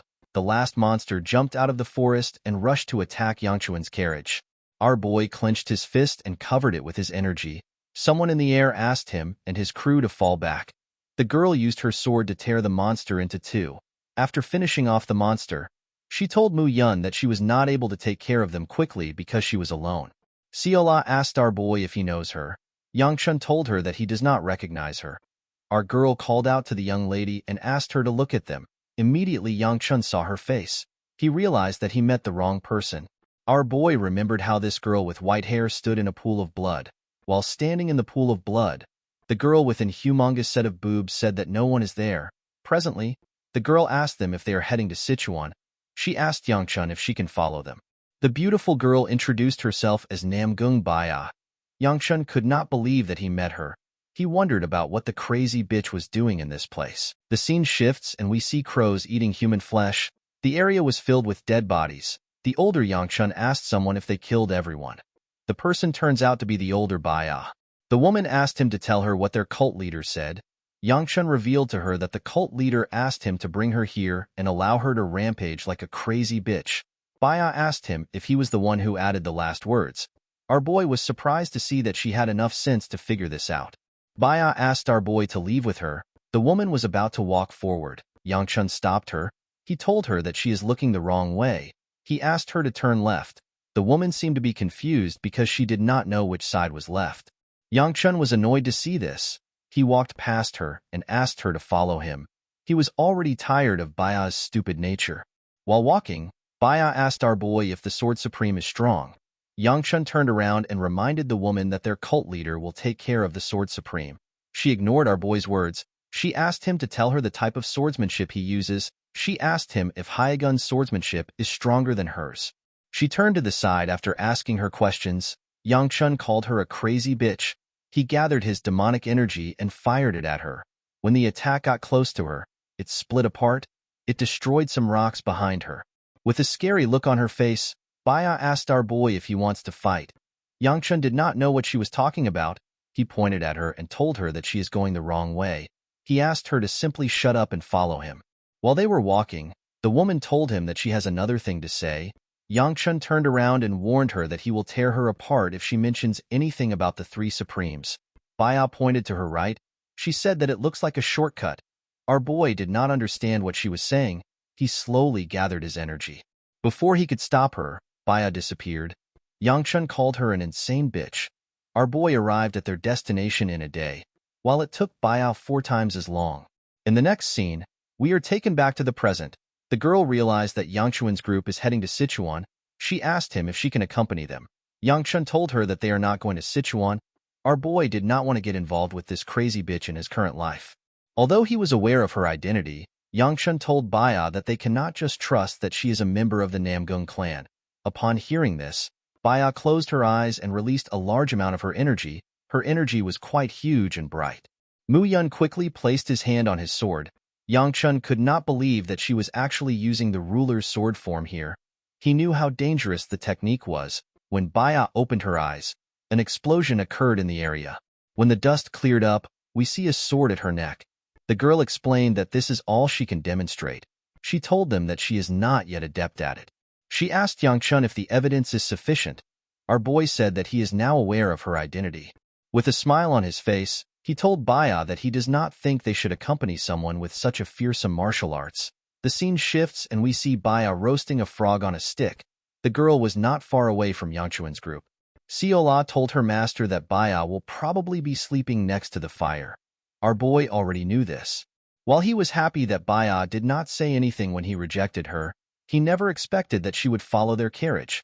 Yangchun did not know why she was following them when he said that he was not going to Sichuan. He decided that the best thing to do would be to ignore the girl. He asked Siola to stay away from her. Immediately he said this, he noticed that our girl was no longer sitting next to him.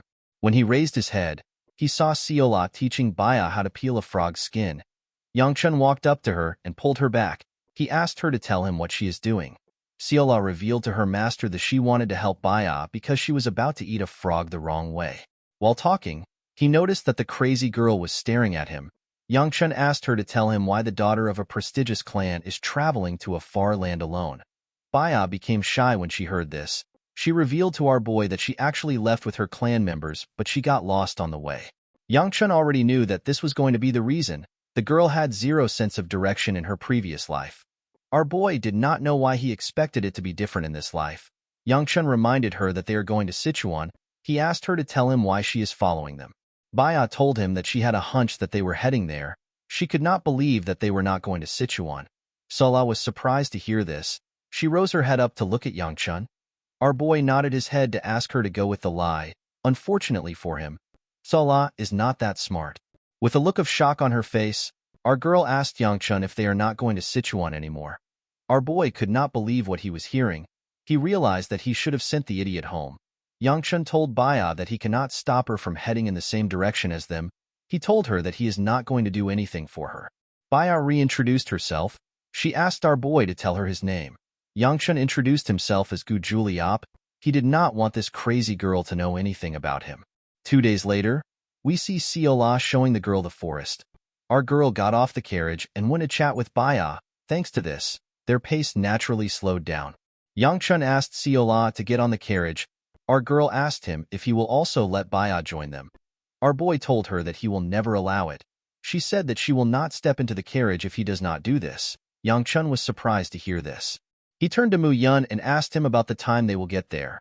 The bodyguard explained to him that they would have gotten there in a day if they had their original pace. Our boy asked him to tell him how long it will take at their current pace. The man said that it will probably take them 3 days.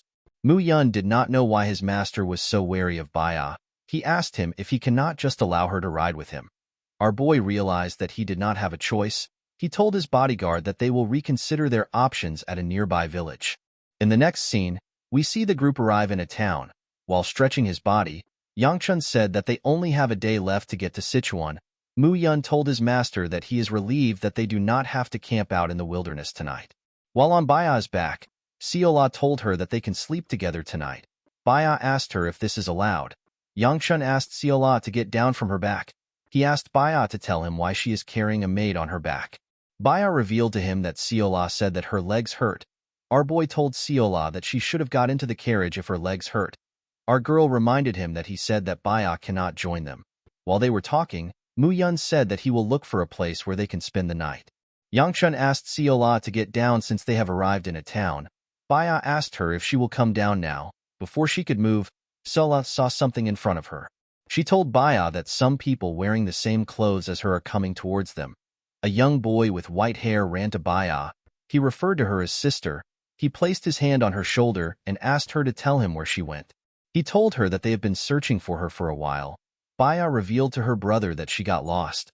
The boy reminded her that he suggested they tie ropes to each other. The girl told her brother that it would have been embarrassing to do this. Her brother reminded her that she disappeared immediately they began their journey. Before he could say more, he noticed that someone was on his sister's back. He asked Siola for her identity. Our girl introduced herself. She tapped Yangchun and told the boy that he is her master. Yangchun ordered her to get down immediately. Since this boy was Baya's younger brother, our boy realized that he is the future Lightning Blade, one of the 5 great swordsmen in the Murim. With a smile on his face, the boy introduced himself as Namgung Chunjin. Chunjin is currently known as the Lightning Dragon. Yangchun introduced himself as Juliop. He told Chunjin that he is honored to meet him. The boy began to blush. With a weird smile on his face, Chunjin asked our boy to tell him why he is with his sister. Yangchun told the Lightning Dragon that they coincidentally came across each other on their way to Sichuan. He told him that they got here together. Baya was surprised to hear this. She reminded him that she walked here. While they were talking, Siola seemed to notice something strange about Chunjin. Chunjin apologized to our boy for his sister's intrusion. He explained to him that they have booked a lot of rooms for the night. He asked him to use one of the rooms. Yangchun declined the offer. He told him that he only helped because it was the right thing to do. Our boy did not want to get more involved with Baya. He was certain that they could find another room on their own. While he was thinking, Mu Yun moved close to him. He revealed to his master that there are no more rooms available. Yangchun asked him to prepare to camp out. With a worried look on his face, Mu Yun reminded his master that they have been camping in the outdoors for days. He asked him if he intends to make them sleep outside again. Upon seeing how concerned his bodyguard was, Yangchun accepted Chunjin's offer.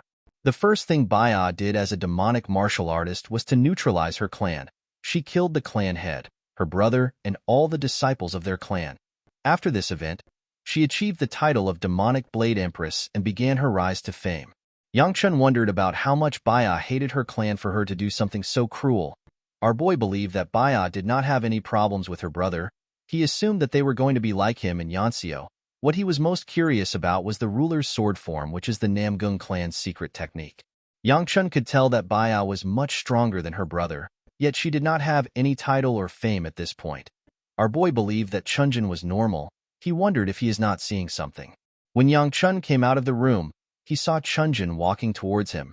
He bowed his head and thanked him for giving them a nice room. The Lightning Dragon walked past our boy and used his shoulder to brush him aside.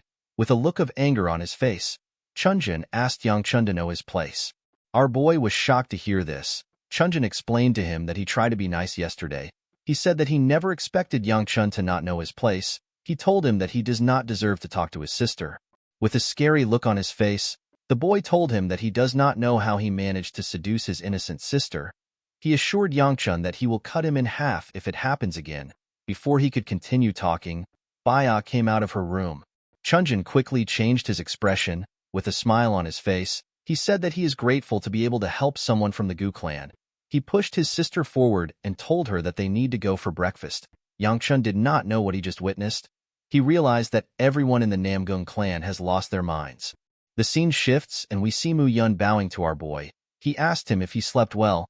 He wanted to tell him something about the Namgung clan. Yangchun asked him not to say it. He asked his bodyguard to tell him when they are going to leave. Muyun explained to his master that they have already finished preparing.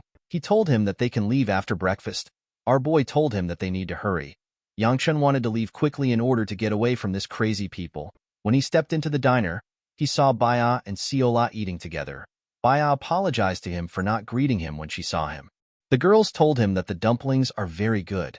Yangchun asked Baya if they have to eat together. He sat down and told her that she shouldn't be sitting there. He told her that she should be eating with her brother. The moment he said this, we see Chunjin glaring at Yangchun. The boy was extremely angry. Baya told Yangchun that she simply sat there because it was close. Our boy revealed to her that her younger brother is glaring at him like he wants to kill him. Baya was surprised to hear this. She quickly turned around. She saw her brother smiling brightly at her. Yangchun could not believe that the boy quickly changed his emotion. He wondered if Chunjin was all right. Yangchun hoped that this is the last time he sees them until the Tang weapon exhibition. He ate 2 dumplings and stood up. Siola was surprised to see this. She asked him if he is done. Our boy told her that he is full. He moved to the door and asked Baya to enjoy her food. Siola followed him from behind. Baya was surprised to see Yangchun leaving. While she was staring at him, she smelled something foul. She used her hand to cover her nose. Chunjin walked up to her. He asked his sister to tell him why she did not join them when they were sitting close. When Baya turned to her brother, she noticed that he was the one releasing this foul energy. Chunjin asked his sister to sit with him next time. Baya assured him that she will do that. While looking at Yangchuan's group, the girl stood up. Her brother reminded her that she is not yet done eating. He asked her to tell him where she is going. Baya told him that she is going to rest in the carriage. Chunjin watched his sister as she walked up to Yangchuan's group, with a scary look on his face. The boy said that he hates it when people interfere in their relationship. This is a really creepy thing to say. I hope this guy gets killed soon. In the next scene, we see our boy in his carriage. He asked Baya to tell him why she is still following them. The girl told him that she is simply accompanying them. Yangchun pointed at Chunjin's carriage, which was next to theirs. He asked Baya to tell him why she joined them when her brother is close to them. With a smile on her face, Siola said that she was the one who brought her. With a look of anger on his face, Yangchun asked Mu Yun to get them both outside. The man told his master that they will both get down by themselves. He told him that they have arrived at Sichuan. The Sichuan Tang clan is an extremely prestigious Orthodox clan that has had their roots in the Sichuan region for centuries. The Namgung family's sharpness, the Hebei Peng clan's vigor, the Moyong clan's precision. The Tang clan may seem lacking compared to the other clans, but they are known as the best handlers of poison and steel. The Tang weapon exhibition is the result of their confidence. The scene shifts, and we see Yangchun thinking at the top of a building. Our boy was thinking about the fact that he needed to find the hidden treasury within 3 days after the exhibition comes to an end. All he knows is that the treasury is in Sichuan. While he was thinking, Siola was jumping around. She seemed to be quite excited. While looking at the city, Yangchun wondered about how he was going to find the treasure in this large place. Our boy decided to leak the information to the beggar sect if he cannot find the treasury. This was his last resort. He hoped to find the treasury before this happens. While he was thinking, Siola moved close to the edge to see the beautiful city. She screamed when she saw how it looked. Yangchun was shocked to hear her voice. He wondered why she was there. Our girl said that this is the first time she has been somewhere so high. She liked the wind she was feeling. She turned to her master. With a smile on her face, she told Yangchun that fireflies are dancing under the moonlight. Our boy did not seem impressed. Siola told her master that Baya talked about a pretty lake. She grabbed Yangchuan's hand and asked him to follow her there. In the next scene, we see the two at the lake. Our boy said that it is actually massive. Siola could not respond because she was still feeling pain from the hits our boy gave her on her head. Yangchun wondered about how large the clan was. He could not believe that there was an actual forest next to the lake. Siola took 2 flowers and asked her master to look for her. Our boy told her that he is not interested in the game. Our girl explained to him that she is simply trying to cheer him up. Yangchun told her that it is not something she can help with. He asked her to stop worrying about it. Our girl told him that she might be able to help if he shares the issue with her. Yangchun asked her to tell him where someone would hide some valuables in this vast land. Siola said that the people who hid it are wicked. Our boy told her that he is not asking for emotional support. While they were talking, someone asked them for their identities. The person explained to them that outsiders are not allowed to transverse here. Yangchun immediately recognized the girl who was speaking to him. He remembered the woman who single-handedly stopped the swarm of several thousand demonic humans that attacked Sichuan. The girl in front of him is Tang Soyol. She will be known as the Poison Queen. She is actually someone who Yang Chun killed in his past life. The scene shifts and we are taken to the past. We see an older Soyol lying in rubbles. Yang Chun walked up to her. He asked her if she is all done. The woman's eyes appeared to have been injured. She asked our boy if he is a particular person. Yang Chun revealed to her that her kin has already deserted long ago. He asked her to tell him what she thought would change if she guarded this place by herself. Soyol told him that she never expected any change. Our boy did not understand this. He asked her to tell him why she guarded the place then. With a smile on her face, the woman asked him to tell her why he came here. Yang Chun grabbed her neck and told her that he came to end her life. Soyol did not seem to be worried. She apologized to our boy. Yang Chun could not believe that she was apologizing to a demonic human. He asked her if she has lost her mind. The woman said that she has actually lost her sanity. She told him that there are too many things she can now see after losing her eyes. She said that she should have let go earlier. Yang Chun could not comprehend what she was saying. He asked her if she is done. She revealed to him that she has a selfish request. She asked Yang Chun to do something if there is still time left in the world. After hearing what she said, our boy snapped her neck. When he stood up, he took a look at the blood on his hand. He was repulsed by it. The scene shifts and we are taken back to the present. Soyol moved close to our boy and asked him to tell her why he is not answering her. Yang Chun realized that the girl was still known as the Poison Peak at this point. Soyol told him that she will call the guards. Before she could do anything, Baya arrived.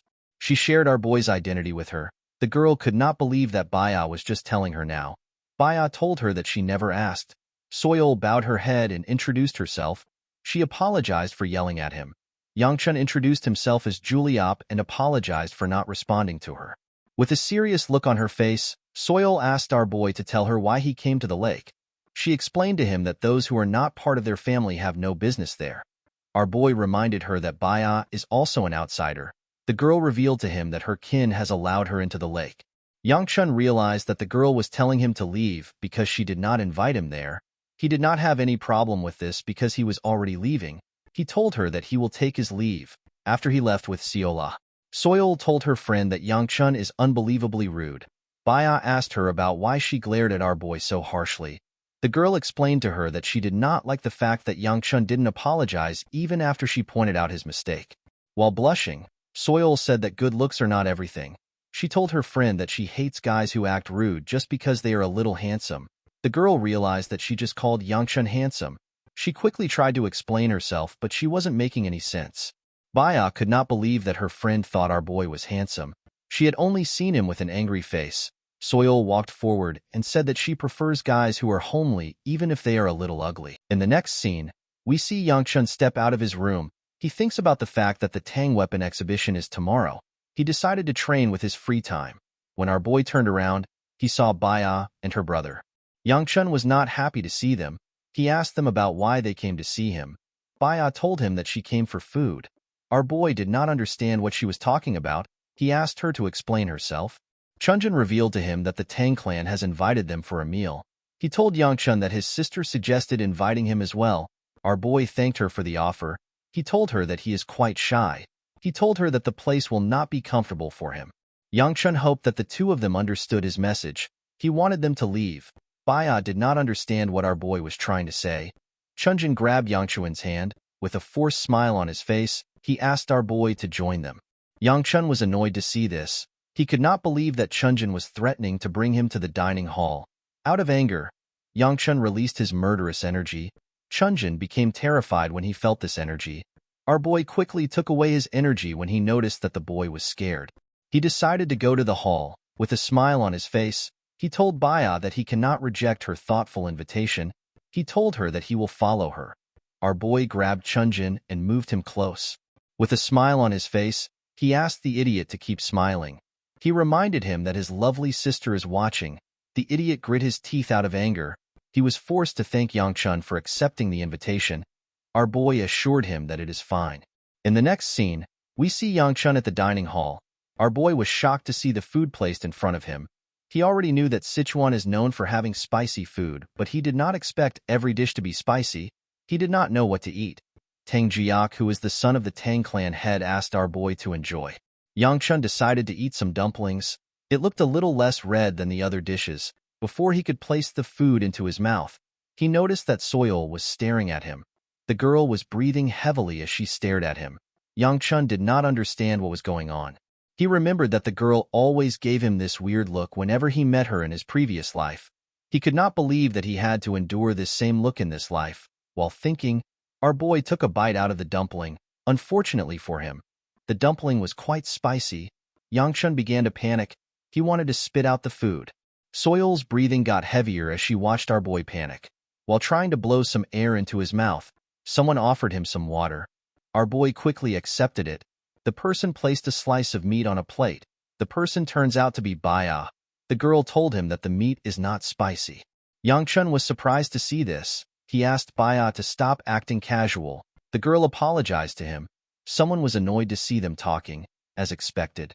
The person turns out to be the weirdest motherfucker in the room. Chunjin broke his chopsticks out of anger. Jiak was surprised to see that his chopsticks broke. He apologized to him for giving him something defective. Chunjin told the boy that he tends to use chopsticks a little forcefully.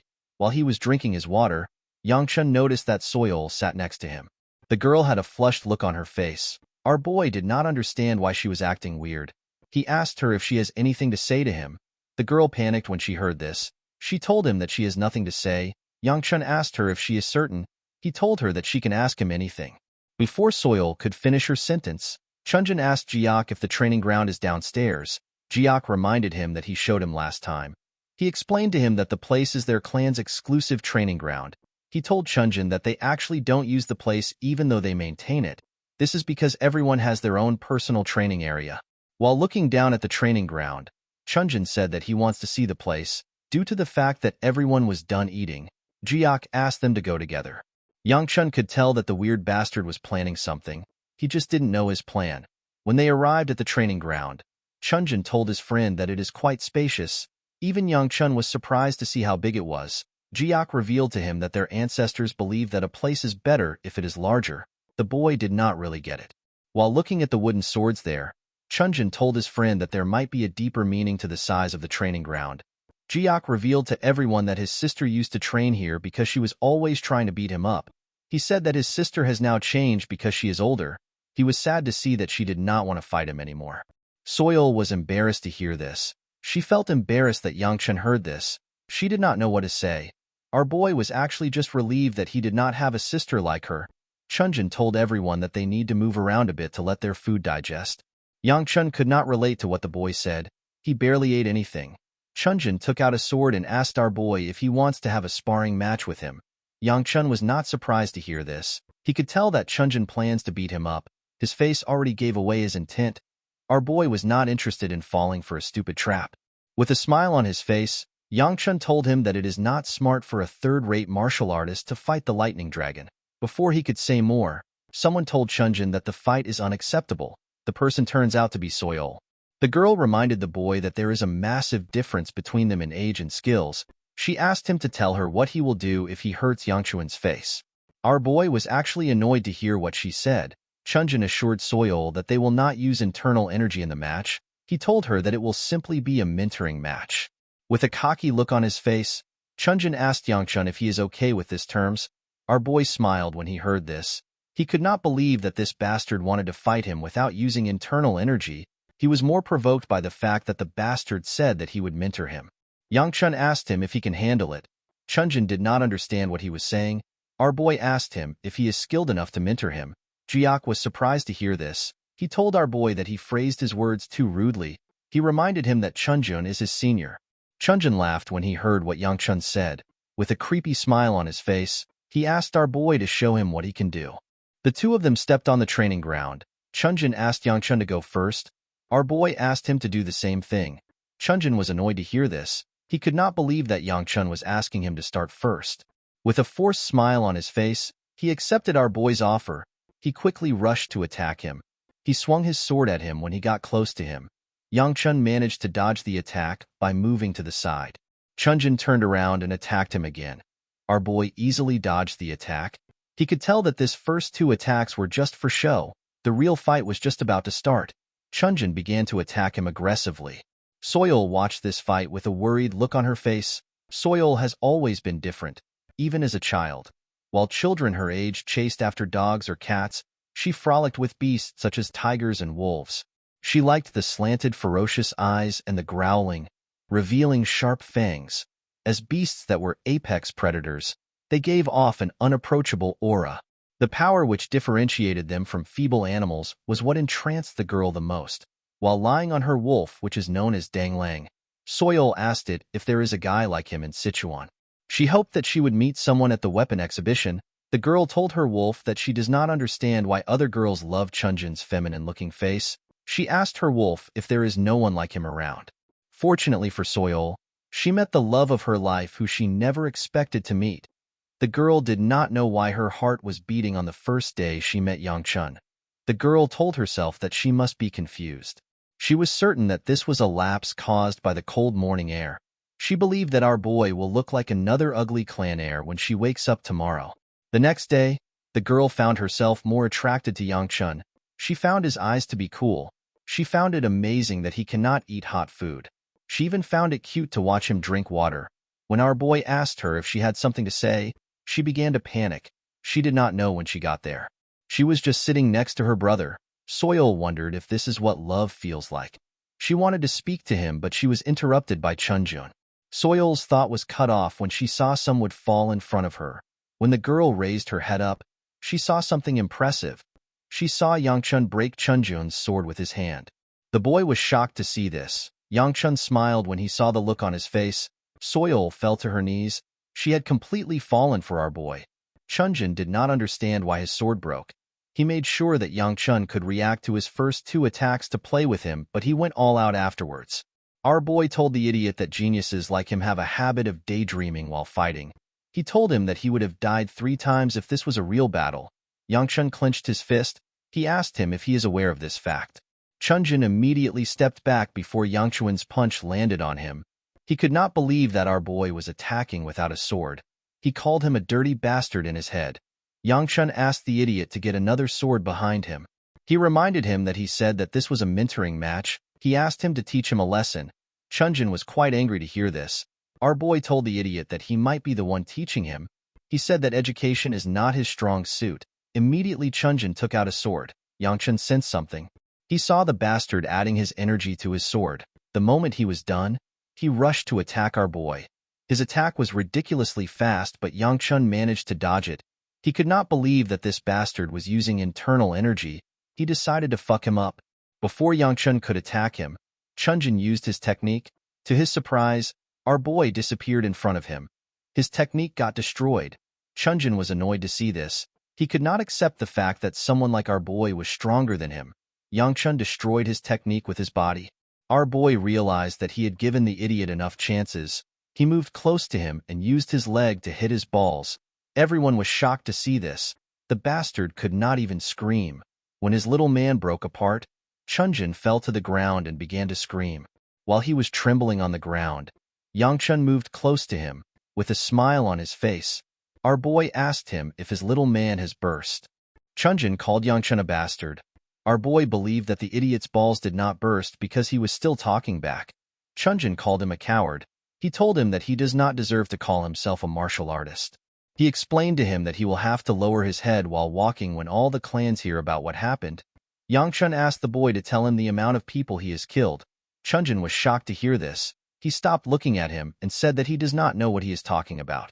Yangchun told the boy that he must have killed at least 10 people. Our boy raised the idiot's hand up. He began to scream when this happened. Before Yangchun could do anything, Jiak begged him to stop. Our boy reminded him that Chunjun infused his sword with his energy, and he even released a heavy bloodlust which everyone felt. He asked Jiak if he believes that Chunjun made this mistake because he was immature. He reminded the boy that the asshole in front of him is older than him.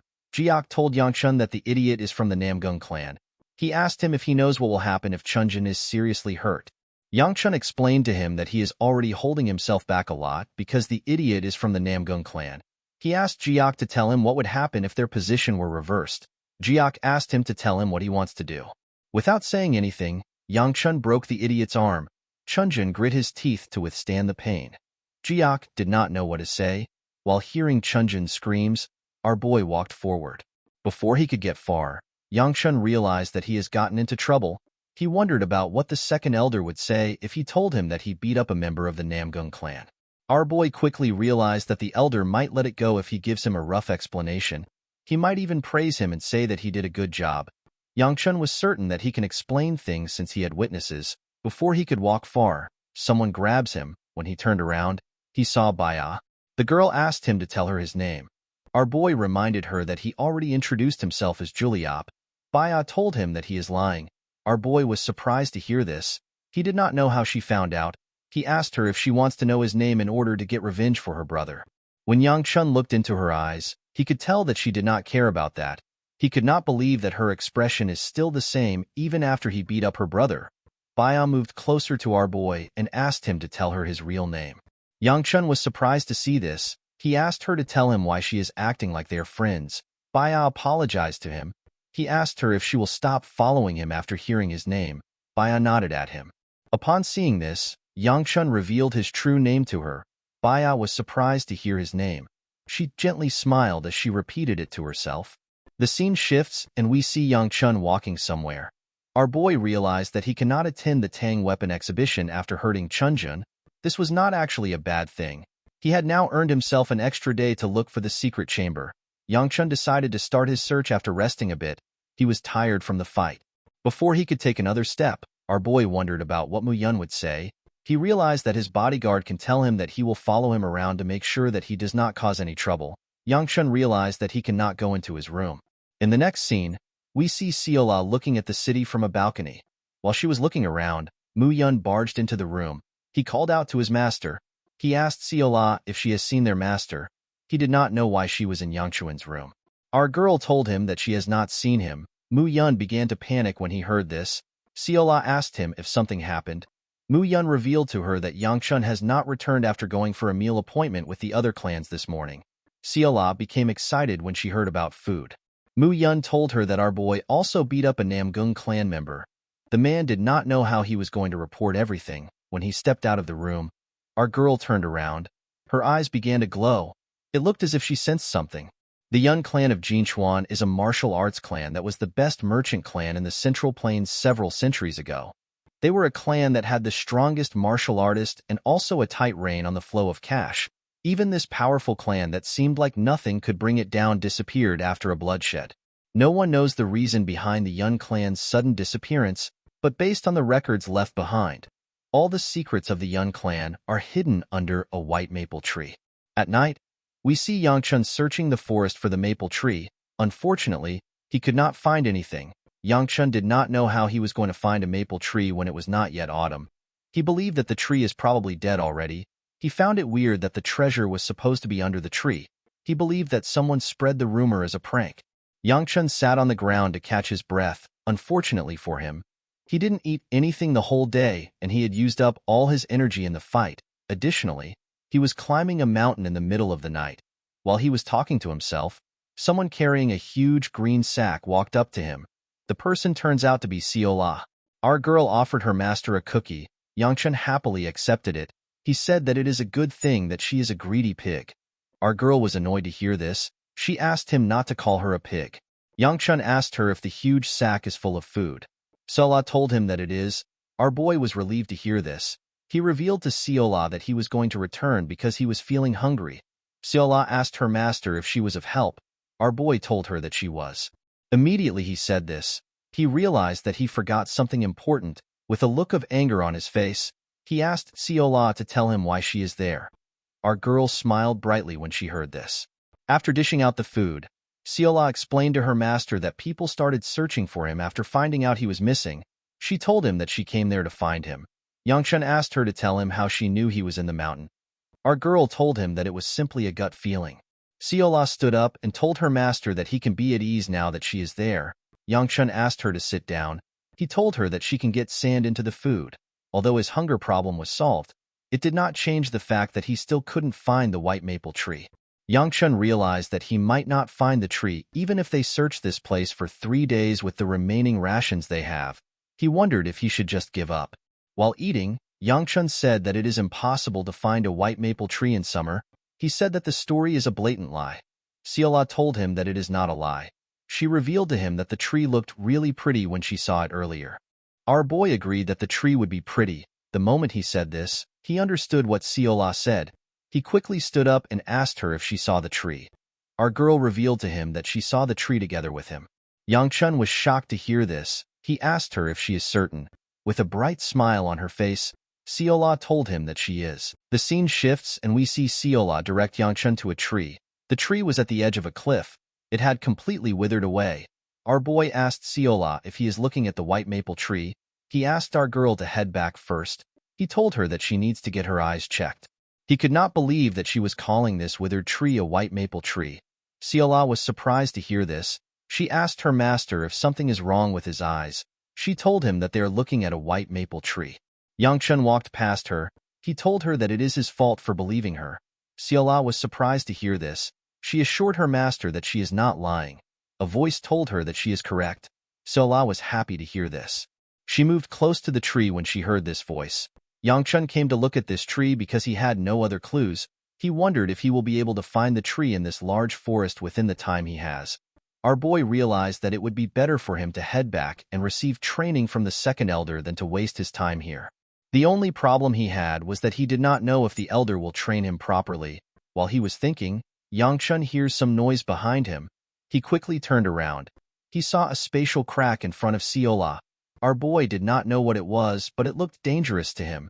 He asked Seola to get away from the crack. Unfortunately, our girl did not listen. She stretched out her hand towards the crack. Yangchun was shocked to see this. He quickly began to run. Before he could reach Seola, her hand had touched the crack. The crack widened and released a bright light. Yangchun used his hand to cover his eyes. When he opened his eyes, he saw something shocking in front of him. He saw the white maple tree. The tree was quite beautiful. Seola turned around. With a smile on her face, she told her master that it is real. Yangchun did not understand what just happened. He was certain that this tree was dying earlier. He noticed that Seola did something that led to the tree changing. He wondered if this was the mechanism that was created to hide the chamber. He did not understand how Seola was able to understand the mechanism. He asked her to tell him how she did it. Our girl asked her master about what he is talking about. Yangchun reminded her that she did something to make the tree appear. Seola asked him to tell her what she did. Our boy told her that she walked up to the tree and touched something. Seola was surprised to hear this. She told her master that she does not know what he is talking about. Yangchun became annoyed when he heard this. He walked past her and told her that she did not do anything. He decided to question her later. He looked around the tree for the chamber. The treasure was not hidden on the surface. While he was looking around, Yangchun saw a light coming from the edge of the cliff. When he moved close to the edge, he saw a portal below. Yangchun now understood why they said that the treasure is hidden under the white maple tree. Seola said that this is the entrance. She jumped down from the cliff. Yangchun was shocked to see this. With a smile on her face, our girl said that she is going in first. As she entered into the portal, she asked our boy to join her.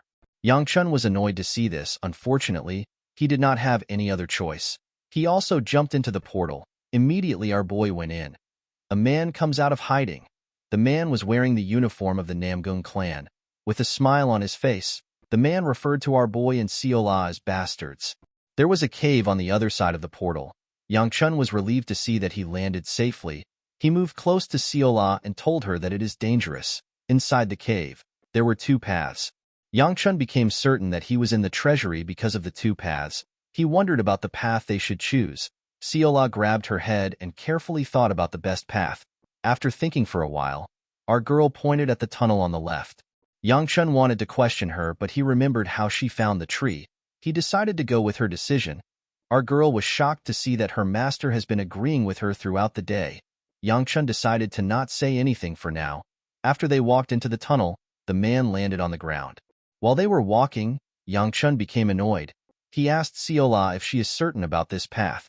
He reminded her that they have been walking for a while. He told her that he does not see an end. Our boy also noticed that the glow stones were getting sparser and the path was getting darker. He asked our girl if she is certain about the path. Seola asked him to trust her. This just made Yangchun angrier. Before our boy could complain again, Seola told him that they have arrived. The place was completely dark. Yangchun smacked her on the head and asked her to stop being annoying. When he looked around, he noticed that the glow stones in this place have lost their light. Yangchun could not find anything in the room. He asked Siola if this is truly the treasury. Before he could say more, she placed her hand on his shoulder. With a nervous look on her face, she said that something is here. Immediately she said this, something passed by her side. This thing wasn't visible to Yangchun until it began to glow. Our boy was shocked to see what was in front of him. He saw a huge white snake. He could not believe that he was looking at a demonic beast. Siola called out to him. Yangchun asked her to keep quiet. He could not believe that a demonic beast was in a place like this.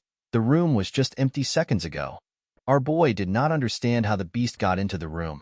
He found it weird that something so big would not be noticed. Yangchun could tell that this demonic beast was at least a blue-rank demonic beast.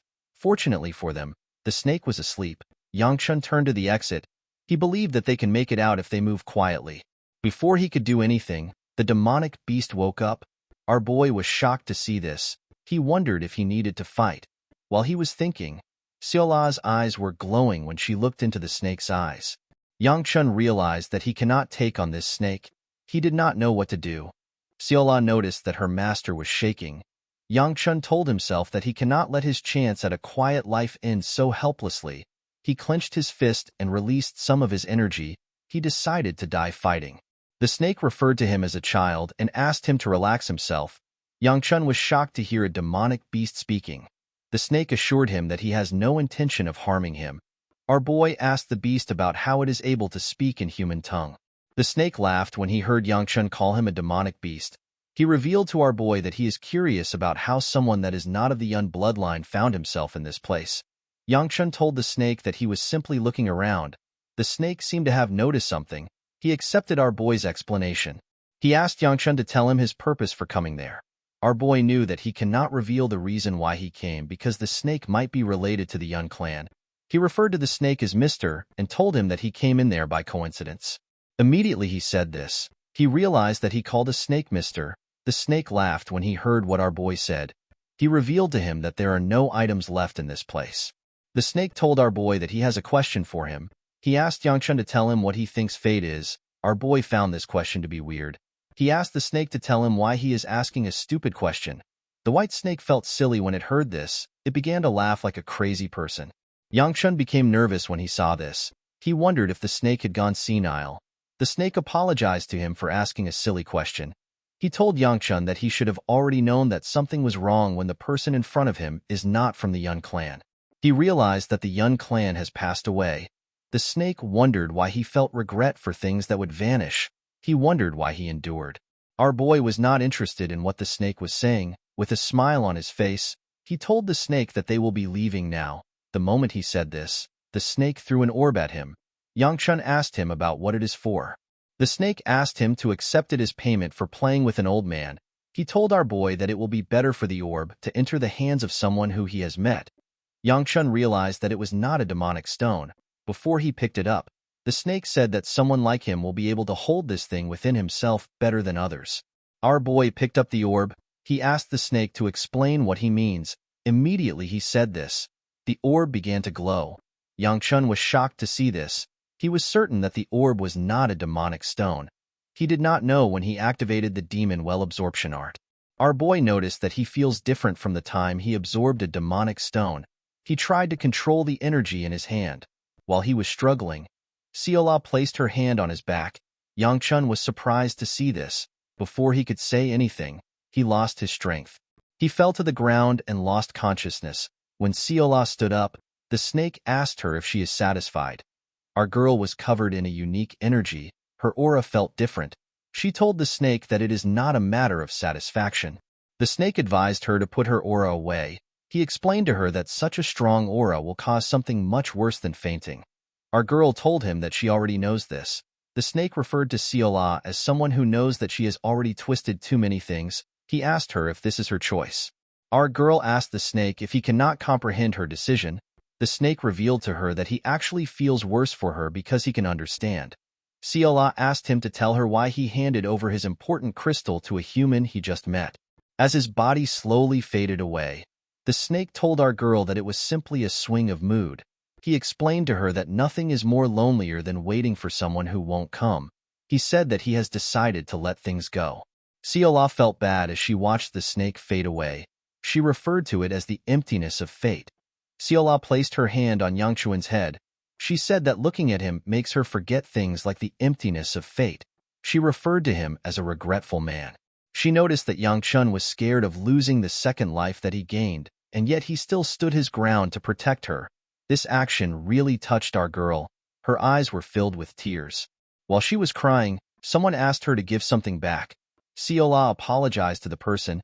She asked them to wait a little longer. She said that it is still dangerous. Immediately she said this, the man came out of hiding. He realized that Seola already sensed his presence. He asked her about when she figured it out. Our girl revealed to him that it is not hard to pick out the presence of an imbecile that does the dirty work of the Namgung clan. The man was annoyed to hear this. He could not believe that Seola and Yang Chun came into the mountain and crawled into weird places like this. He was more surprised to see that his young master lost to someone like Yang Chun who got exhausted from making the journey here. The man revealed to Seola that he has been ordered to take care of things quietly. He assured her that he will let her go if she gives him our boy. The moment he said this, he placed his sword next to her neck. Seola did not seem surprised. She asked the man if this is the will of the Namgung clan or the idiot he serves. The man was annoyed to hear this. He referred to her as bitch and asked her to not insult his young master. Seola raised her hand and touched the tip of his blade. The man believed that our girl wanted to retaliate. Before he could do anything, he saw a bright golden light. When he looked down, he saw his hand on the floor. He quickly began to scream. Seola asked him to be quiet. She stood up and surrounded herself with swords she created with her energy. Her hair had also turned golden. She turned around and asked him not to wake Yang Chun up from his nap. Guys, we have come to the end of our video. If you guys want more of this recap, let me know in the comments section. Don't forget to like and smash that subscribe button for more recaps. See you guys later.